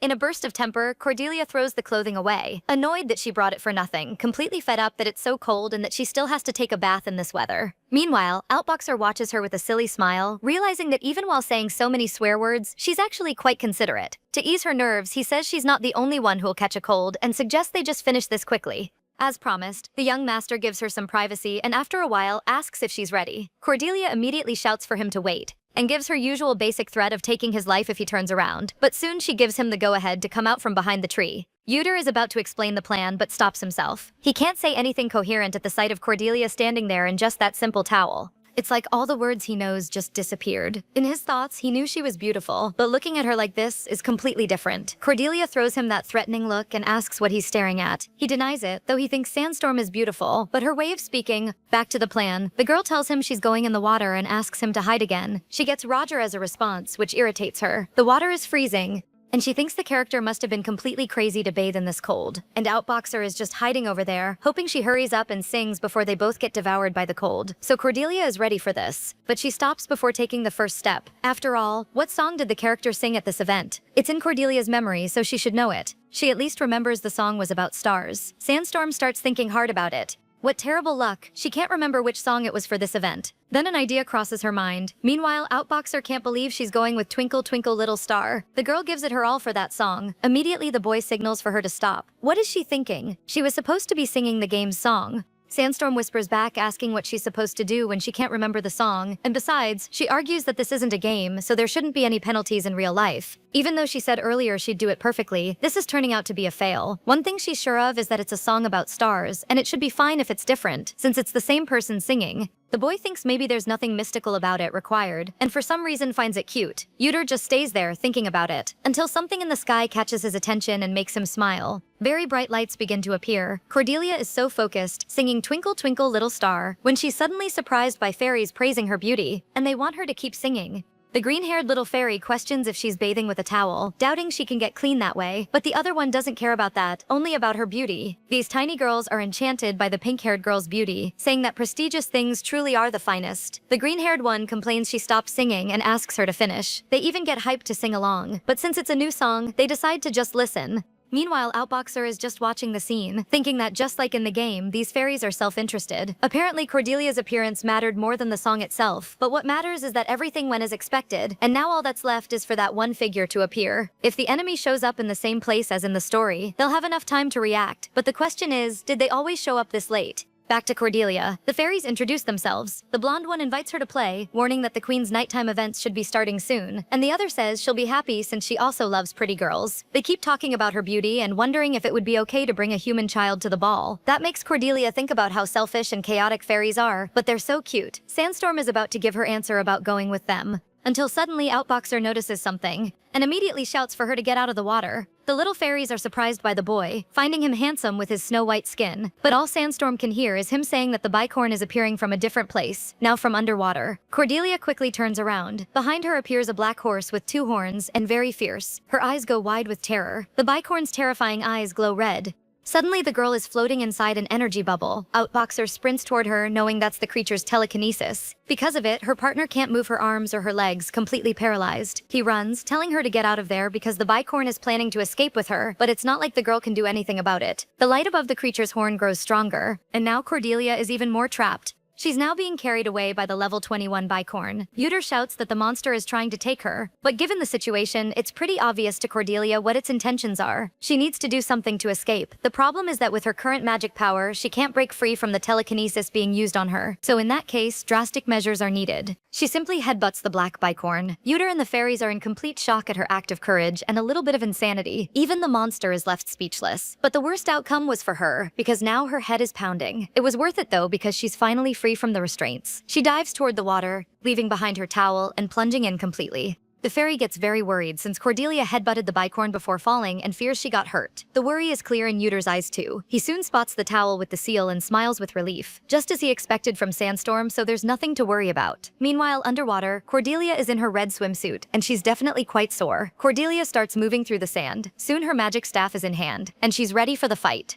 Her entrance is triumphant, starting with her hand bursting out of the surface. Uter smiles and says he knew he could count on her. It doesn't take long before magic missiles launch from the water, except they went toward the sealed towel. When they hit the fabric, it begins to emit a powerful light. The light is so intense that it makes the bicorn cry out. Even the little fairies suffer from it, having to shut their eyes. It's that overwhelming. But at least it's enough to bring the creature down. And so Cordelia resurfaces, coughing a little after almost drowning, then shouts for Outboxer. He pulls out the object he'd been keeping in his pocket. Using his new 36 Celestial Step skill, he sprints to reach the boss. The bicorn, recovering from that blinding light, widens its eyes at what's coming toward it. Its eyes slowly close at the image of the young master. He had maneuvered around the situation, leaping until he appeared above the beast. Just like that one time, Outboxer recites the prayer to the god Solari while holding his glowing necklace. Not having much time, he skips the rest of the prayer. Then a combined attack happens as Cordelia also launches her missiles. The bicorn cries out as it's hit. Uter lands brilliantly on the ground after completing his part, but his peace doesn't last long, because the bicorn is now furious. He dodges before getting struck by a blow. It happens because Outboxer hit the monster in the face on purpose. However, since it's a mid-level boss and given the difference in levels, the creature isn't going to go down that easily. Though he's grateful for that, because Sandstorm would have made a scene if he'd knocked the monster out by himself. Speaking of the girl, she's holding her magic staff and working on some kind of magic. Mixing the fire attribute into the missile is a bit tricky to use near water, but now in a dry area, a magic circle forms under her feet. From the tip of her staff, intense energy begins to emerge, quickly forming a fireball. Cordelia celebrates that it worked, and ready to test her new toy, she fires the fire missile. Heading straight at the distracted boss, the bicorn turns around just in time to see it coming at full force. Seeing the damage it caused, Uter jokes that part of the stream just evaporated from that, and the girl brags that it's exactly what you'd expect from her power. She says if this were the game, she'd have fired 80 missiles at once, but they still haven't seen a leveling effect kick in. Uter replies, not yet. His eyes are locked on the bicorn, now angrier than before, so they need to continue as planned. Normally in this event, you only need to drive the bicorn away. But they know the effects of those horns and they can't just let it pass. And Uter agrees, teasing her with a Roger. Recovered, the bicorn turns toward them, even more furious after that attack. Uter says it seems very weakened and warns he'll go for the opening when he sees one. And Cordelia already hits him with that look and asks, who said you could take the last hit? And the boy says they're on the same side in this fight. But who cares, Cordelia has no intention of losing to him. With a provocative smile, she calls out to the bicorn, which accepts her challenge. The creature starts trotting toward her, coming at her with full fury. Cordelia shouts to Outboxer to make sure he times it right. Then she casts Dig and Bind, trapping the monster in magic chains. Sandstorm strains to keep the bicorn in place. It's frustrating, but she can't hold it for long, and as expected, the chains break soon after. Sandstorm ends up taking a hit too, sending her HP down, which makes her suspect she used too much magic in a row. She can barely stay on her feet. Apparently she's dizzy just from using too much magic. Even fallen to her knees, the girl is still challenging the boss. With a little grin, she says, guess where I hid my excavation pit? But of course the bicorn isn't going to answer that. Actually, its answer is to rush at her even faster and more furiously. Cordelia holds her position while the boss charges at her. She knows enough basic magic knowledge to understand how to control the situation and transform the battlefield. The problem is that her head is pounding now that she's out of mana. There's no other way. In the end, she concedes the last hit to Outboxer, and of course he was ready. Uter still holds the glowing sun necklace in his hands. As he prepares for the final hit, he recalls the conversation he had with his father during training.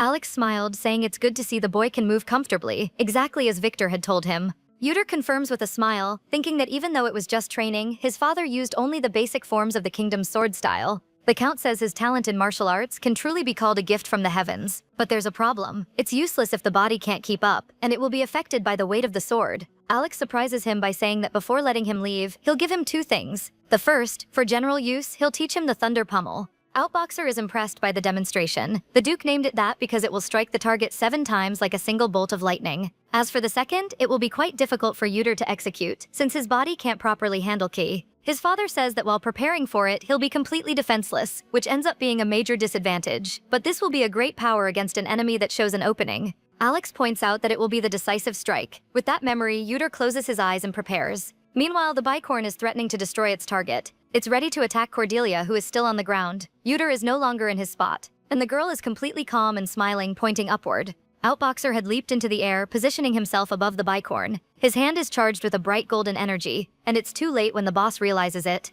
This is the strongest technique he can use at the moment. Yuder hits it with the thunder pummel, so powerful it shakes everything around, sending water splashing onto Cordelia. And she complains a little about the mess. Yuder watches the bicorn standing there after taking the blow. It almost looks like all that effort did nothing, until the beast finally collapses into the water. Sandstorm immediately celebrates that they made it, and all that experience gained on top of it is even better. She turns around looking for Outboxer to celebrate, but her smile fades when she sees the boy floating in the water. She desperately runs toward him, imagining the worst has happened. She drags him out of the water, asking what happened. Quite weakly, Outboxer murmurs fragments like "sun necklace" toward my heart and that he can't even move a finger. This can only be a consequence of his blocked yin disease acting up again. Sandstorm tells him to hold on a little longer, so she can get him to shore. At that moment, the fairies appear, very impressed that they defeated the bicorn that had been bothering them for so long. Though they want to know who the boy is, the subject quickly shifts to the queen, whom they need to report to. Besides, the nighttime parade will be starting soon. The fairies say they were going to invite her anyway, but after what happened, she absolutely has to come with them.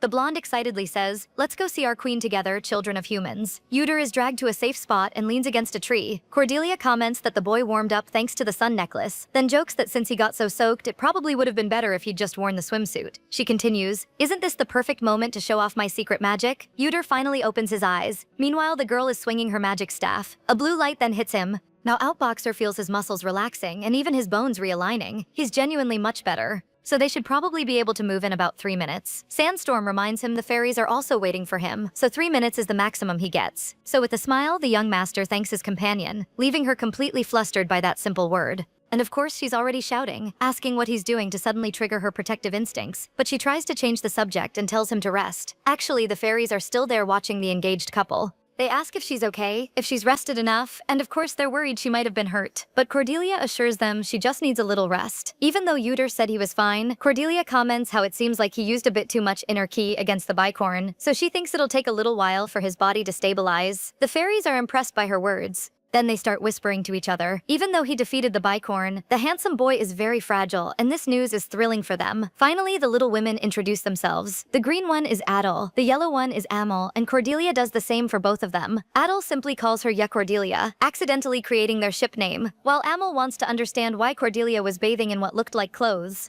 The girl explains that it's not regular clothes, it's a swimsuit she chose to wear, but remembering her actual clothes makes her completely spiral. She completely forgot about that and shouts for them. Then Yuder has to remind her that they're not in the game, so none of that stuff exists in their real life. Cordelia has to disappoint the fairies just a tiny bit, letting them know she needs to change before meeting the queen. A glowing portal appears in the water. Cordelia emerges fully dressed, standing beside Yuder. Both of them are stunned. They're still in the forest, but it's clearly completely different now. Adele calls to them excitedly to continue down the path. They follow along, marveling at every corner of the place. Cordelia's eyes light up at what she sees. The scenery has changed completely. It's simply incredible. As she drifts along, Cordelia even comments that it's like the scenery changes with every few steps. Yuder agrees with the girl's excitement, but even walking through there, he can't quite grasp how it works. Known as those who are everywhere yet nowhere, the fairies pass between spaces, having only been seen by a select few. To ordinary people, they only exist in stories. For Yuder and Sandstorm, who had seen them in the game, they already knew of their existence, but if they appeared and disappeared like that whenever they wanted, it would definitely be hard to convince anyone they exist. Outboxer, thinking about this, recalls that the fairies only appear in Cordelia's story, a rare, unexpected scenario. The devious thought crosses his mind to make use of that without anyone knowing.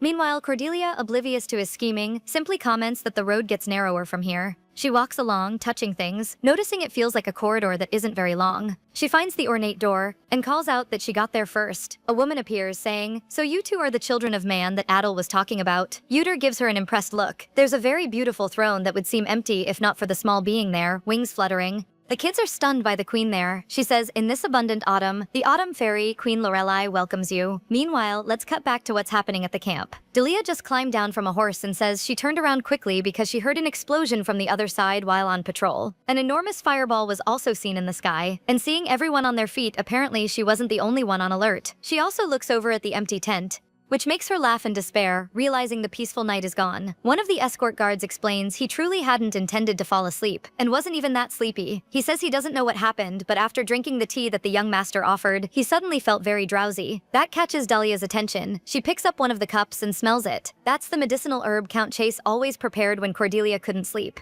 She thinks about the fact that it was Yuder who offered the tea, not Cordelia. Dahlia announces they should split up and search for them instead of waiting for them to come back. She understands those kids wanted time alone together, but doesn't say that out loud, so she simply says this incident was planned by the two of them. Meanwhile, Yuder respectfully greets the fairy queen, leaving Cordelia stunned for a moment, but soon she does the same. Lorelai says it's been a while since she last saw a child of man, and compliments their very proper etiquette, saying Adele has a good eye for people. She asks if they are Yuder and Cordelia. The girl confirms, since Outboxer is distracted looking around, wondering why they just disappear like that. As if she read his thought, the fairy queen says Adele and Amel are already in the banquet hall. She explains that while they were entering this place, the fairies passed through during that brief confused moment and told her about the engaged couple before leaving. Since they can freely leap through space, even time cannot reconstruct them again. Yuder and Cordelia are surprised. This is the same explanation from the game. Lorelai says that bicorn has been a problem for a very long time, so she finds it only fair to give them a reward for eliminating such a wicked beast. Sandstorm gets very excited. For Outboxer, it's even better because everything is going according to plan.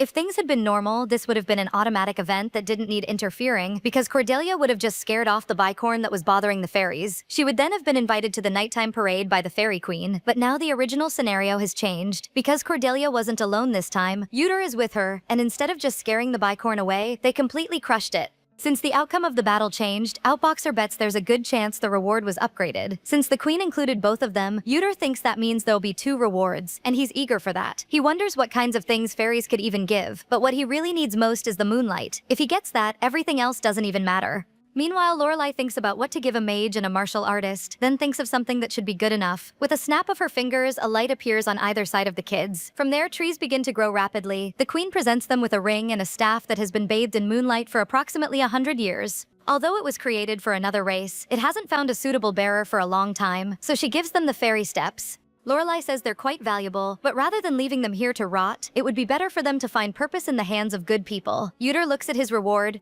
and is completely stunned to realize it's the fairy steps. It's a rank A item that allows the user to leap through space up to 3 times depending on their skill. In the game's context, the item was a bit vague in its use cases, but the most efficient use that Legends of Heroes 2 players found was to completely dodge an attack by shifting to a different dimension in the split second before the attack was about to land. So if Yuder uses it, he doesn't need to make any evasive maneuvers. It's an item that lets him dodge without needing to move at all. Cordelia still hasn't said anything about her reward. Outboxer thinks about his. Even with the daily use penalty, it doesn't even matter, it's so good. He still can't believe the queen is giving this to him. His change of attitude has a total of 3 minutes. He got incredibly lucky, and he doesn't need anything else. He happily thanks her for it. He tells Cordelia to do the same, but the girl doesn't seem very thrilled with her reward. Outboxer tries to lift the mood, saying not to feel like that since they're on the same team and they came for the moonlight, but it's easy to say when his item is so much better since her staff is rank B. That's when Lorelai decides to explain why she distributed those rewards, and Cordelia interrupts, saying, "Is it because I'm a mage and he's a martial artist?" Which the queen confirms is not entirely wrong, so the kids are eager to hear more. And this is the queen's answer: "I like a handsome boy more than a pretty girl." That vortex of light appears in the water again. This time it spits the kids back out of that fairy tale world. Cordelia is completely exhausted from the experience. Those beings crowded around her non-stop to play, and she couldn't say no when they kept bugging her to sing as well. Yuder is in the same state since time flows differently in the fairies' banquet hall, and they told them not to worry.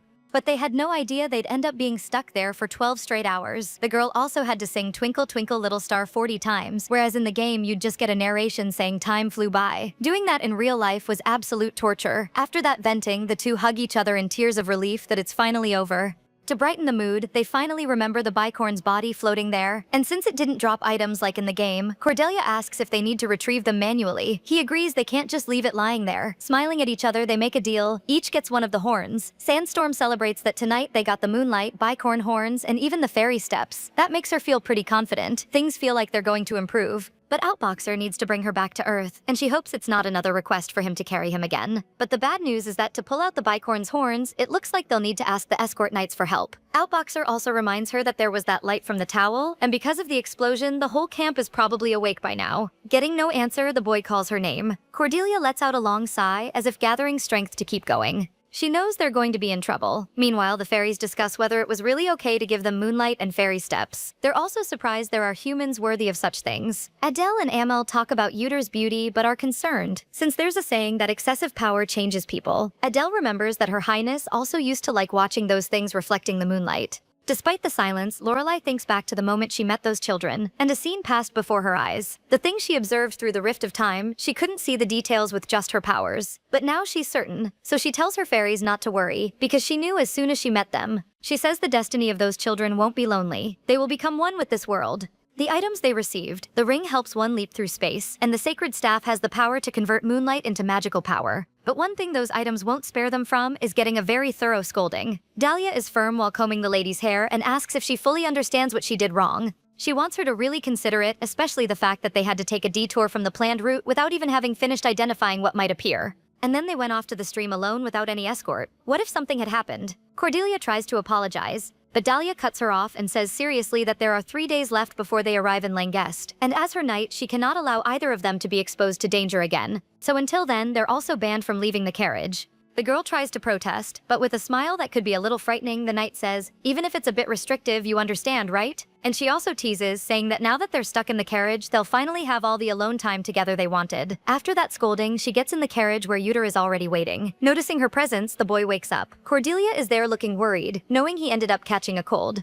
Uter is a little groggy and says other than that, he's fine, then changes the subject and asks if Delia gave her a hard time. She says she got quite a lot of scolding and was banned from leaving the carriage for a while. For Outboxer, at least there'll be no more reason to get off while they settle in at Langest, and honestly, he thinks that's better. Seeing his condition, it makes sense why he'd think that. Sandstorm agrees, but by her gloomy expression, you can tell she really did get a serious scolding. To try and lighten the mood, Uter says Dahlia probably didn't scold her so harshly out of anger, but because she was worried. But with a sad face, Cordelia considers the possibility that her knight might hate her now. The boy knows that's impossible. He then comes up with the idea that for now, since they did something wrong, they should quietly show they're reflecting on it, and once they properly apologize afterward, Dahlia will definitely accept it. And he assures her that the woman is like an older sister to her, but until then she needs to brace herself for another scolding, and there's no way around it. Cordelia has no choice but to accept. And besides, she won't go through it alone because her fiancé will be getting the same scolding. Outboxer promises that if she gets scared, she can call him and he'll apologize alongside her. But Sandstorm refuses that help. He's weak and has a cold, so he should just focus on recovering. Cordelia closes off that sad topic and asks him to lie down so she can wipe the sweat off him, but he's more worried about a noble lady sitting on the floor.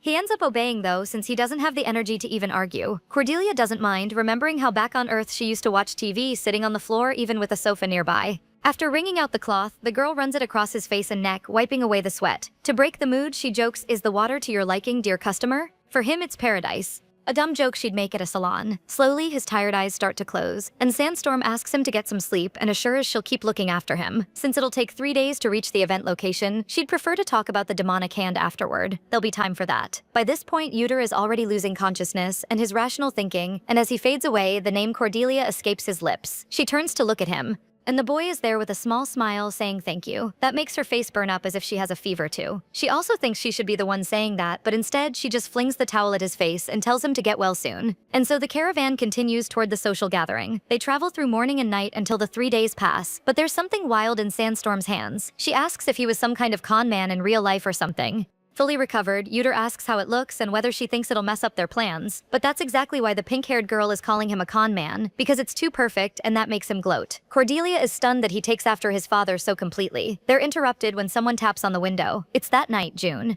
A signal to look ahead, and the female protagonist is already doing that. They've finally arrived in Langest. Cordelia looks excitedly out the window and can already see the knight's statue from there. She's blown away by how massive it is. It looks more majestic than it did in the game. At the same time, both gaming addicts say simultaneously, "But now that I see it, I think I can hear the background music." They look at each other and start singing without a care in the world.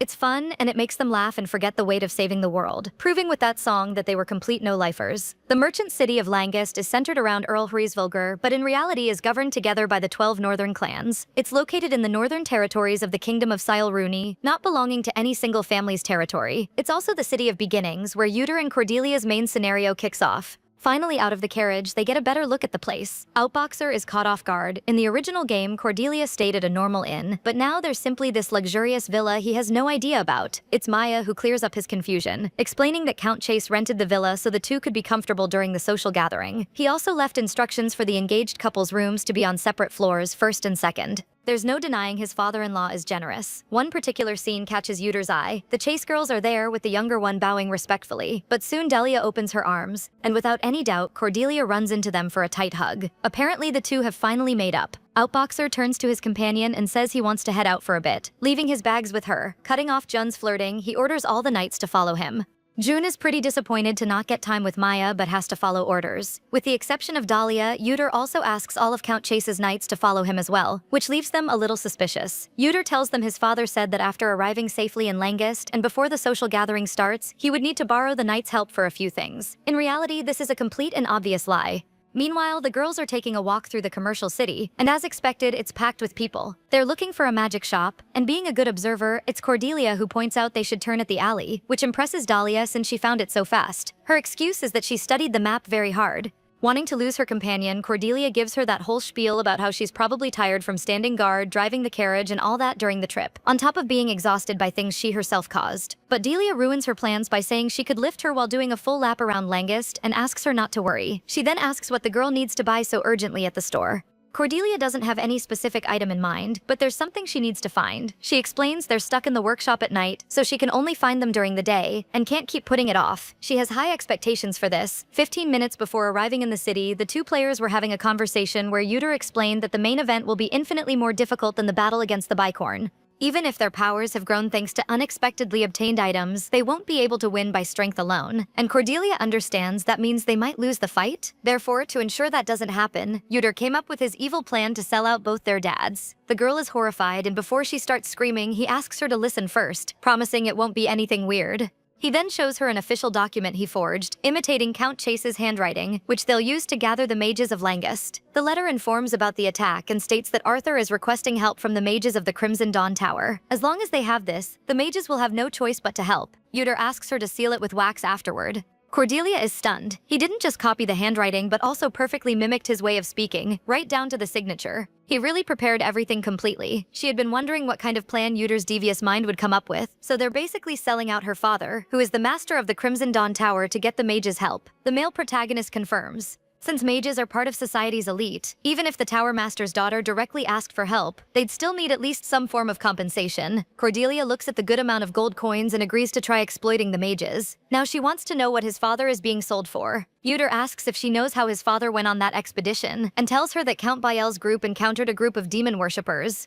When checking the bag of one of those people, they found a kind of secret coded message. After decoding the message, they discovered where the worshippers' next meeting point would be, and that meeting point was located at a specific location in Langist. So Yuder will bring the forged document with this story to the Order of Knights. Since his father has a strong reputation, with the son visiting in person, they'll have no choice but to believe it. And the location will be accurate based on what he remembers from the game. In the end, Cordelia concludes that the plan is to use NPCs to increase their power, and through the Order of Knights they can take down a bunch of them early. Yuder says this method only works because of who they are, and because this is reality, not a game. Cordelia thinks it through carefully, and really this whole plan is solid. With a confident smile he says, "Let's bring some people from outside the event." Now at the headquarters of the Blue Lion Order of Knights, Barua says, "I was wondering why I, the commander, would need to immediately verify what's in this letter. I wasn't expecting demon worshippers hiding there. There's truly nothing more urgent than this." Hearing that, the knights begin to murmur amongst themselves. Yuder explains that due to the content, his father said to deliver it in person, and also advised him to burn it once he's done reading.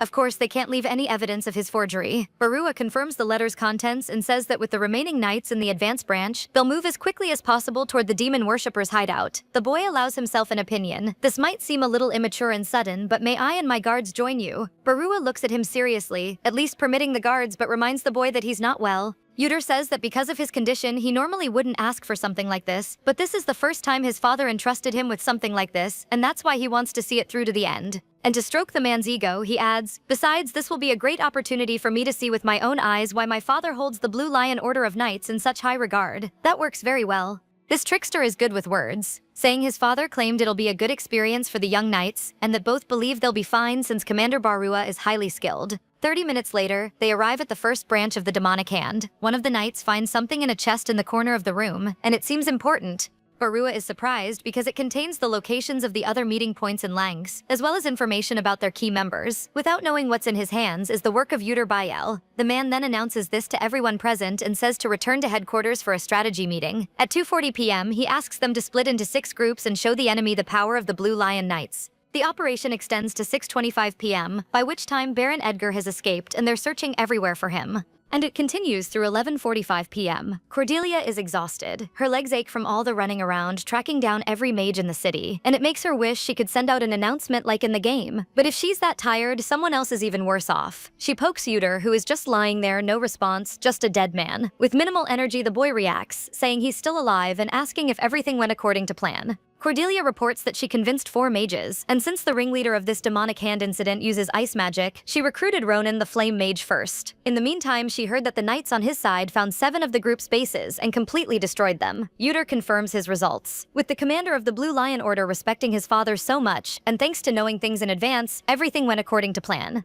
They discuss using the game knowledge. The total is 12 bases, and they've managed to cut that in half. Yuter says the guard knights also now know about the threat, so he asks her to be satisfied with this. With that part done, it's time to move to the next stage of the plan, and the boy already starts talking about just needing to arrange something in the meeting hall, while the most important thing will need to be handled on the day of the party. The most important thing is the demonic hand's targets. He explains further, protecting the 2 important people in this scenario is the top priority. The girl knows he's right, and she knows the targets are herself and Lucas Rasfalger. The handsome boy whose fate is already written is arriving soon, with no idea the party isn't going to be as fun as expected.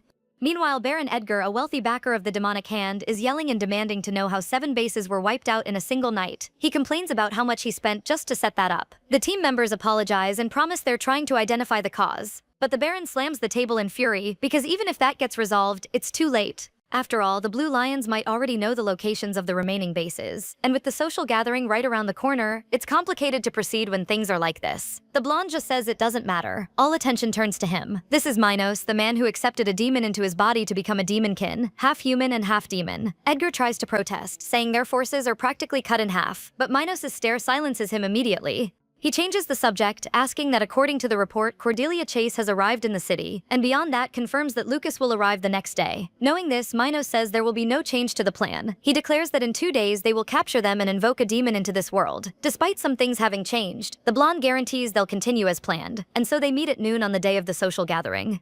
Of course, the companions are excited to get the engaged couple looking their very best, especially Dahlia. Both kids look spectacular, and Cordelia is wearing a stunning red dress with a slit running up the side. Maya is completely satisfied, having had a great time with all of that. Time flies, and Dahlia announces they'll head out first to prepare for departure and asks her not to worry. Yuter smiles and says they'll follow shortly, and flashes a charming smile at Cordelia, which she returns in kind. The girl looks at herself in the mirror, satisfied with the result, just as expected. Her character looks wonderful. That makes Yuter call her a narcissist and advise her not to do that in front of other people. But that doesn't embarrass her, it just gives the lady more ammunition to brag, and she asks if he doesn't also think she's beautiful, as you'd expect of a waifu in low. Not that he disagrees, but he only said that because she was talking in third person, and it's honestly a little unsettling. Yuter changes the subject and extends his hand, saying that since it's an important day, they should stay a little more focused. Cordelia asks what he's doing and makes it clear she doesn't have anything to give. He replies, "I'm not looking for anything either, I'm just escorting you." Now it's the girl's turn to be embarrassed, and Yuter's in the same boat. With Dahlia and Maya waiting in the carriage, he asks her to wait a moment. About the social event, it's easy to think it's something small given the name, but it's enormous and focuses on the children of the 12 northern clans. Many people attend, whether they hold power in Langist, are famous in high society, or simply want to form connections with the clans.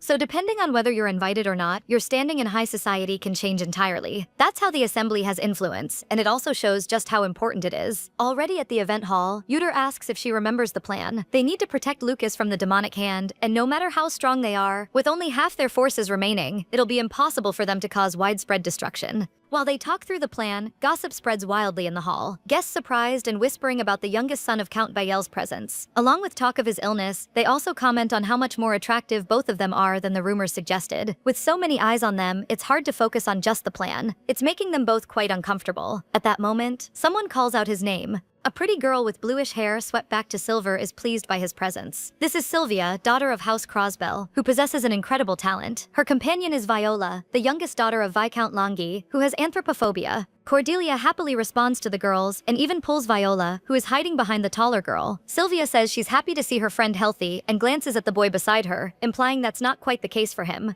He introduces himself as Yuter Bayel and says it's an honor to meet them. The Crosbell girl says, "Oh my, I share the same sentiments. I was very curious to know what Cordelia's fiancé was like. It's great to meet you." Yuter thinks about the fact that Sylvia was designed in the game to have a beauty on par with Cordelia's, so he tries to compose himself and not get flustered by her appearance. Looking at her, it's genuinely clear how great the resemblance between the two characters is.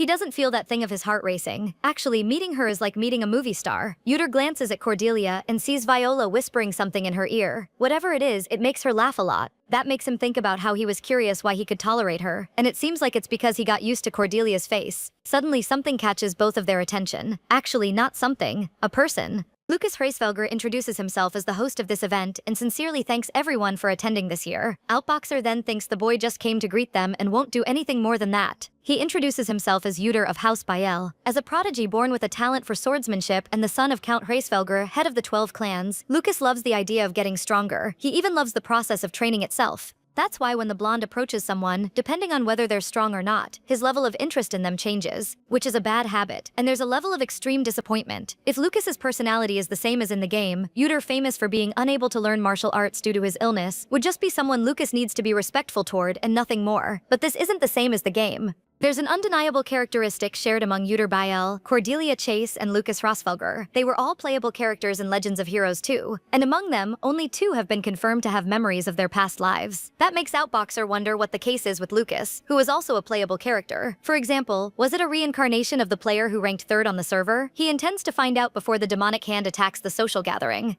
Meanwhile, while Yuter is lost in thought, Lucas finds the long handshake to be a little much. Outboxer needs to do this quickly and directly, so he leans in and says, "Hey, you two?" Lucas is even more confused by his behavior, and he has to admit that was an inappropriate thing to say, so he redirects the conversation, mentioning he's not completely recovered yet and apologizes for showing such an embarrassing state. But Lucas is understanding and says he prays for his recovery. Cordelia, also standing nearby between the 2 girls, is paying attention to the guy's conversation. She then steps away and approaches her fiancé. And of course Sandstorm is going to roast her rival over that embarrassing moment. Cordelia keeps poking at him for the funny scene, asking whether he got the answer that Lucas has no memories of the modern world. And once again, Yuter tells her to shut up.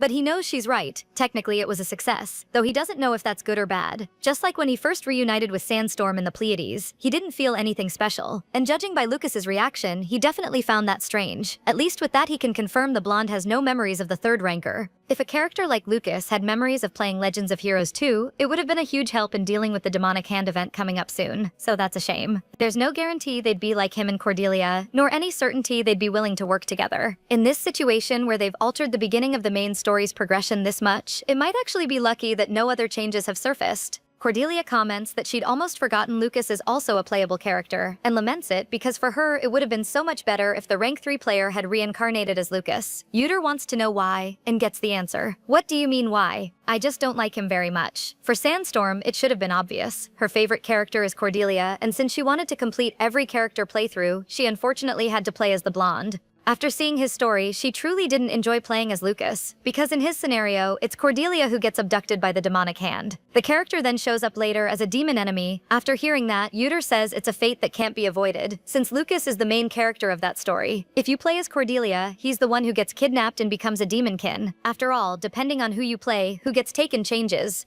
Even knowing this, Cordelia is still irritated because both of them get brainwashed and turned into sacrifices and become enemies, and she asks if he knows how many people were lost when the blonde became a demonkin, and that's exactly why so many people dislike the character. And Sandstorm has Lady Chase as her favorite, so she just announces that she has a grudge against Lucas. Oh, and there's another personal reason, as if what she said wasn't already enough. Cordelia remembers one of the players who played as Lucas, who dressed him up in super cute outfits like a maid's uniform with glasses, and even though they were paid items, she didn't mind. Just thinking about it makes her head explode. After being reminded of that, even Yuter feels relieved Romanticat isn't there, because he'd be terrified of how Lucas would be acting right about now. Cordelia stops the conversation and waves over Ronan, the flame mage she persuaded at the Crimson Dawn Tower, who has just arrived. But those 2 with him, she's seeing them for the first time. She remembers the mage said he'd tell a few people in Langest, who are probably these guests right here. She says that since she found the other 3 outside, the total number of mages coming to the social event is 6, and including the knights sent by Sir Barua and the guards of the 12 clans, it's more than 30. Compared to the original story, security is much tighter, so all they need to do right now is wait until those guys come in. However, Yuter considers the precise timing to be a problem, given his experience with the bicorn situation earlier. So there's no guarantee the attack will happen at the same place and time. He advises staying on guard while greeting other people and staying close to Lucas. Reluctantly, Cordelia says she has to finally deal with that guy who's causing trouble for Sylvia. Now paying closer attention, Yuter was wondering who was putting that blank expression on Sylvia's face, and it makes sense when he realizes it's Felix from the Marquisate of Duran. who is the eldest son among the children of the 12 clans who attended. And Sandstorm is determined she's going to beat this punk. That makes Yuder tease her not to start a fight right there, but whatever she's planning, she's already gone. As soon as the pink-haired girl walks off, Yuder lets out a sigh with the weight of this mission on his shoulders. Besides Lucas and Cordelia, the others won't impact the event much, regardless of whether they live or get taken out in the attack. But since that's the case, they should save everyone. His gaze goes to those three, and it's very clear how Cordelia can't control her expression while standing next to Felix. That makes him think she's just that transparent, and that he likes the bored expression on her in the game much better. That expression is the one of sadness. These two absolutely don't suit her. As time goes on, the event stays lively. With the music changing, Yuder thinks it must be time for dancing. And the hand still hasn't appeared. Yuder looks around at the people nearby, until some of them catch his attention. Maya is there, looking like she's heading somewhere in a hurry. And as if that weren't enough, she brought Dahlia with her. Suddenly, the girls' eyes light up as they look at them, and the kids are stunned, not understanding what any of this means. Then, all eyes in the room are on them, which makes sense, given that most people there are young and naturally have ideas about romance. And unlike others who are at most just friends, the dance between Yuder and Cordelia will be happening between an engaged couple. Outboxer realizes there really is no way around this. He starts the performance by calling out to Cordelia, asking for the honor of a dance. Sandstorm is freaking out on the inside but forces a smile on the outside and accepts. So the engaged couple heads to the dance floor. Cordelia finds this mortifying and has to ask her partner if he even knows how to dance. The male protagonist says, "You already know the talent of Yuder Bael, the talent that was nerfed by the 9-blocked Yin Pass." With a pull at her waist, he assures her he's good at everything involving his body. That leaves Cordelia fumbling her response, caught off guard by his sudden boldness. She tries to hold up a conversation, but all she can think is whether Yuder's shoulders have always been this broad, and his height seems different too. It seems they have a lot to talk about, but the engaged couple's dance is cut short by a powerful explosion. Yuder uses his body to shield Cordelia. After that, the criminals use the explosion as their dramatic entrance. Cordelia spots someone and asks Yuder to look. That blonde demonkin is walking toward where Lucas and Sylvia are standing, ready to grab his target. The blonde quickly draws his 2 daggers and uses his body as a shield. Lucas tells Sylvia that right now he's not adequately armed, so completely defeating the enemy will be impossible. So while blocking with everything he has, he asks her to find an opening and run. Sylvia is scared and wants to know what the blonde plans to do. Meanwhile, the enemy keeps advancing toward them. Minos extends his hand and a magic circle begins forming around his index finger. Sensing the danger, Lucas's only intention is to protect that girl. The circle is formed and ready to attack them, but before that, Ronan launches the savage flames of Lodos and fires to burn his enemy. Minos is fighting off this jet of fire. As a result, Lucas's daggers fall to the ground, and the host uses his body to shield both himself and Lady Sylvia. Someone grabs his arm and they see Cordelia there, ready to guide them toward the exit. She gives that same warning to the blonde. But Lucas thinks it's crazy to just run away, leaving an enemy behind. He's also a knight, and surely that would be dishonorable. That makes Cordelia explode in frustration. What does he think he's going to do without even a proper weapon? She asks if he's ever fought a mage before, and whether he's sure he can take on those flames. She asks him to think and decide correctly, and reminds him to recall what that man said his name was when he appeared. That stuns him. He immediately remembers that Minos was there to capture him. That makes him clench his fists in anger, but also gives him reason to run. So the two follow the engaged couple. While running, someone calls for Yuder. Maya is there in the middle of that chaos. Without noticing, one of the demonic hand is coming from behind. Yuder's eyes go wide as he desperately screams for his companion. It seems too late for the girl. Maya closes her eyes, bracing for the worst. At that moment, her savior arrives, throwing herself in front of her. Dahlia easily destroys the enemy, sending the foul fluid splattering, and then the lifeless body crumples to the floor. Dahlia shouts to Yuder that they'll follow soon and asks him to escape with Cordelia. The young master just says understood. They run as chaos spreads through the grand banquet hall. You can clearly tell that the demonic hand's combat strength has been significantly weakened. Had it gone as originally planned, Minos would have appeared last as the boss of this ambush event. But since he appeared at the beginning, that's proof the battle is in their favor. The young ones are already close to the exit without a single scratch, earning a worried look from the enemy as he realizes his plan is about to fail. The villain can't stand the fact that they've slipped through his grasp with Lucas and Cordelia both right there. But slowly, he decides to follow them once they finish their preparations. Cordelia leads the escape, telling them to follow toward those stairs. She moves something that surprises the other two. It's Sylvia, who asks why there's a door inside the wall. Cordelia explains that Yuder found this hidden room. The mage uses an orb of light to guide them inside. Once they enter, they notice how many weapons are stored there.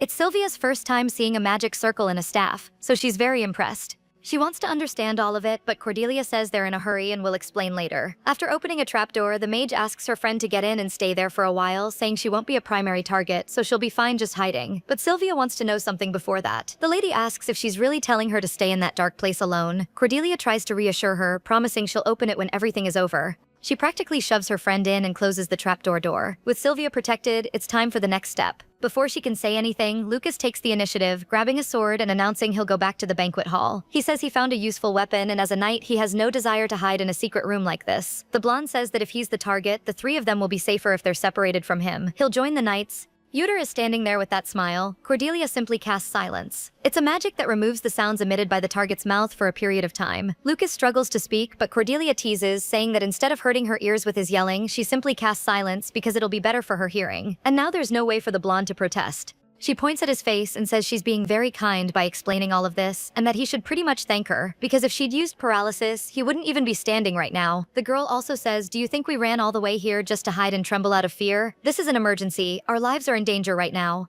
Cordelia starts dumping information. If they win here, they'll get a notification saying they're the servers first, and multiple articles will be written about them on the forums. Uter asks her to calm down and more seriously reveals that the blonde who came to capture him is someone who accepted a demon into his body. That makes Lucas look at him seriously. The young master continues, explaining that Cordelia is also part of the objective, and if he manages to defeat the mage blocking their path, he'll definitely track them down. So they need to prepare for that. Meanwhile, a powerful battle is happening in that hall. Minos seems to be dominating the fight he's having with the mage. He removes the shattered mask from his face, throwing it to the ground and stomping on it. The demonkin then walks toward his objective and says, "There's no use hiding, but you're being unnecessarily quick." The great door protecting them is being frozen over. This cold air that feels like it's locking his body in place makes him recall the demonkin's story, and now Lucas knows the dark-haired man wasn't bluffing. Uter calls his attention. Without many words, he simply says 3 minutes. He says that as long as they can hold this guy for that long, they can win. The door finally gives way, breaking open.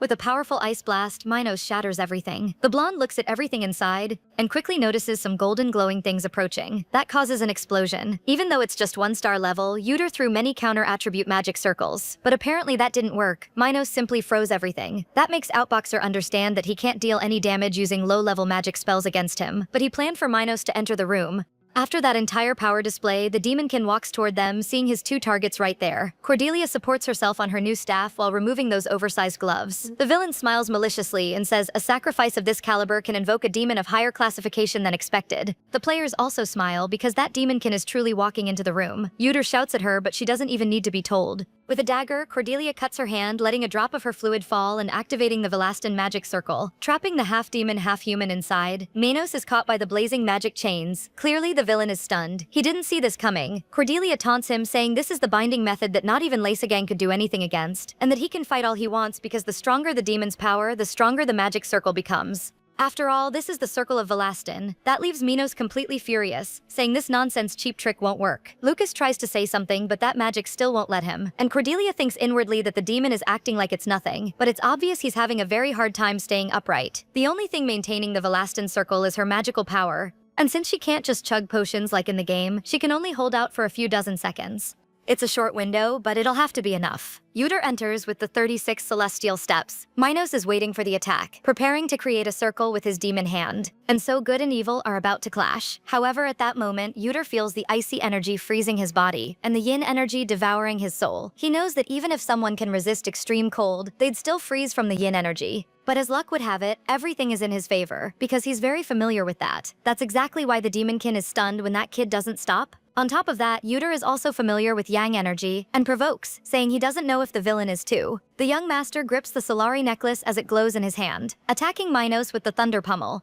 Even Lucas is impressed by this incredible sequence of attacks, especially having heard that the boy couldn't learn martial arts because of his illness. But the young master's abilities are extraordinary. Uter looks at the monster after the attack. The Velastin circle should have weakened him, and he should still be recovering from the fight with Ronin. So this question still remains: why is Minos still standing? Uter understands. He didn't just receive a boost to physical strength, but his body's endurance also surpassed human limits. The player can't back down here. If they win, it'll be a first on the server. Outboxer attacks this half-demon, who seems resilient even after all the combined effort. Minos grabs his hand, specifically the one with the magic circle mark on it. At that moment, Cordelia screams for Lucas, for the blonde to also do his part in that battle. He then runs toward Minos, landing the first sword strike and cutting into Minos. The blonde gets furious. Uter watches the battle and notices the blade has a white glow. This is the ancient sword ability, said to be transmitted only to direct descendants of the Herzvalger County, inspired by the sacred King Graham's sword, which brought down 5 great demons. The sacred light powered with the ability to overcome those beings. Lucas invokes the Holy King's Cross first form. Minos, seeing this, gets furious and tries to protect himself from what's coming. Still silenced, the blonde charges at the villain, and so the battle between them begins. Meanwhile, Cordelia isn't looking too good and is quite disoriented, unsure even of who's fighting Minos at this point. Her head is throbbing and her vision is blurred. She feels like she's being hammered because the mana consumption is greater than expected. It doesn't take long for Yuter to notice her delicate state. The two talk it over, and even though she can't hold out much longer, Cordelia assures him she can still do this. Worried, Yuter asks if she's really sure. With a sigh, the girl composes herself and smiles, ready. Lucas dodges those frozen shards, batting them with his blade, which only makes Minos even more furious, who doesn't stop insulting him, even calling him human trash. Lord Minos fires more ice blades. Even with half his body sealed, he has this much destructive power. That makes Lucas wonder if the villain's magical power knows no limits. But the blonde shuts down those negative thoughts, knowing he can't back down regardless. If Yuter is right, he can't allow this man to escape the magic circle. Meanwhile, the young Yahello holds the sun necklace, beginning his prayer. These kids have only one chance. Cordelia is trying to follow this battle. They can't fail here, because that means either she or Lucas will end up becoming a demon. The problem is that her vision is blurred, so she can't properly aim at the target. Having come this far, there's nothing that can be done. Her only alternative is to rely purely on sound and instinct. She concentrates on the fight happening between Lucas and Minos. While they fight, a wall of ice separates them. Cordelia, being a good mage, concentrates and also provides support in that fight. Lucas takes advantage of that support to go in with a new strike, using his glorious blade. Cordelia then finally finds a worthwhile opening for a new move. At that moment, the seal breaks, leaving Minos confused. This time, the mage recites the prayer, shouting, "Awaken from your deep slumber, and let your light shine here." Then the moonlit staff begins to emit a powerful light. This nearly blinds the demon, who uses his hand to shield his eyes. He thinks it's just another trick, but then he realizes Cordelia isn't alone in this, because Yuter joins in with his necklace. That makes Minos ask what combining those two could possibly do. Instantly, his answer arrives as his hand is scorched by the divine light. Yuter makes it clear there's no point trying to block it, because this is the result of combining the moon's magical power that has been accumulating for over 100 years, and the sacred artifact powered by the divine power of the god Solari. And the kid asks, "We were using a normal sword until now, so I guess this would be a lightsaber?" Out of patience with all that, the villain says that makes no sense. But he understands that light is dangerous, so he needs to get out of this closed room and go somewhere the light can be diffused. So he turns to run. Noticing this, Yuter asks where he thinks he's going. He shouts, "Greece." As a consequence, the demon slips and falls to the ground. To finish it off, the young Yahello uses the 36 celestial steps, reaching the enemy in just a few seconds. Minos' expression is terrified, a far cry from the confident look he had when he invaded the room. With the sun god and moon god in this battle channeled through the players, Yuter delivers the next strike, landing it right in that man's face with everything he's got. The light radiating from it blinds even the most dignified men. But afterward, Lucas can see, stunned at how it all ended, with Minos collapsed on the ground. And finally, that being over, all the fighters are exhausted after their efforts. But Cordelia quickly notices something. Minos hasn't given up. Even as the mage shouts for the swordsman, it's too late. The demon grabs him, his hand radiating energy, and the young man thinks, so there's really no way we can win. Minos was built to only ever defeat the player. The one who never showed anyone his ending. Can they really change that? At least Yuter yanks the demon's hand off, which is pretty ironic, given the group's name. Shocking everyone watching the fight. Even Minos can't believe that happened. The villain has no intention of losing the fight yet. He panics because all he needs to do is supply the magical power, and thinks a fissure like that won't stop him. But Yuter steps back and he doesn't want that. Except the boy still isn't done, and practically shoves the divine necklace right in his face. Lucas looks at the result of that, watching the demon fall. Completely exhausted, Yuter stands up, satisfied that it's finally over. But the beginning of a dream became a nightmare. Cordelia is collapsed on the ground. That sight freezes him from the inside. He tries to reach her, but nothing seems to work. His eyes are fading out too. It's Lucas who catches her before she hits the ground. The boy passes out and a message appears. He has obtained the title, "One Who Makes the Impossible Possible," and all stats will increase by 5. Yuter wakes up calling Cordelia's name. He's no longer in a battle, and his companion is asleep in the chair. He realizes he's still in Langust. Maya wakes up at his shout, her eyes full of tears, relieved her boy has finally woken up. His mate is visibly relieved and asks how his body feels, knowing it's a little numb. Yuter asks if she got hurt, but finds out that Dahlia kept her safe. The young master looks at her tired face and asks if she didn't sleep, getting the answer that it's her job as his nurse, and she's just relieved he's okay. As for the others, Lucas was sent to a hospital, while Cordelia, who was also unconscious, was sent to her villa after receiving first aid. Maya says the doctors reported she overexerted herself, so both of them need to fully recover. The maid says there were many other injured people as well, but those who ambushed the social gathering have mostly been held accountable, and the knights and mages are handling the situation. Yuter thinks that's good, even if he's not showing much enthusiasm. Maya touches his hand with those bright eyes and calls his name. She tells him that Cordelia is still lying down, but that she regained consciousness a little while ago. so she asks if he's feeling okay, if maybe he'd like to go see her. That catches the boy off guard, but there's no way he can say no. Even if it's feeding into his companion's delusions, he genuinely needs to check personally that Cordelia is alright, so he asks her to take him to his fiancée. As they head toward the meeting, Yuter has that feeling like he's forgetting something. And that's a wrap on chapter 33, guys. This manhwa is so good, because these two are absolutely feral gaming addicts who will fight a sealed ancient demon for loot drops, but the moment they're just standing close to each other, suddenly nobody knows what to say. Yuter spending an entire chapter pretending he's not noticing how pretty Cordelia is. Peak behavior. Cordelia throwing a towel at his face instead of saying thank you, I was worried about you. Iconic. These two are going to hold hands in chapter 200 and it'll feel like a wedding. The story is called Ending Maker, and if the title doesn't already tell you these two are about to rewrite fate itself while bickering the entire time, I don't know what will. If you're enjoying the series, hit that like button, drop a comment telling me your favorite moment so far, and subscribe so you don't miss the next chapters. Every like actually helps more people find this story, so it genuinely means a lot. Kisses, and see you next time.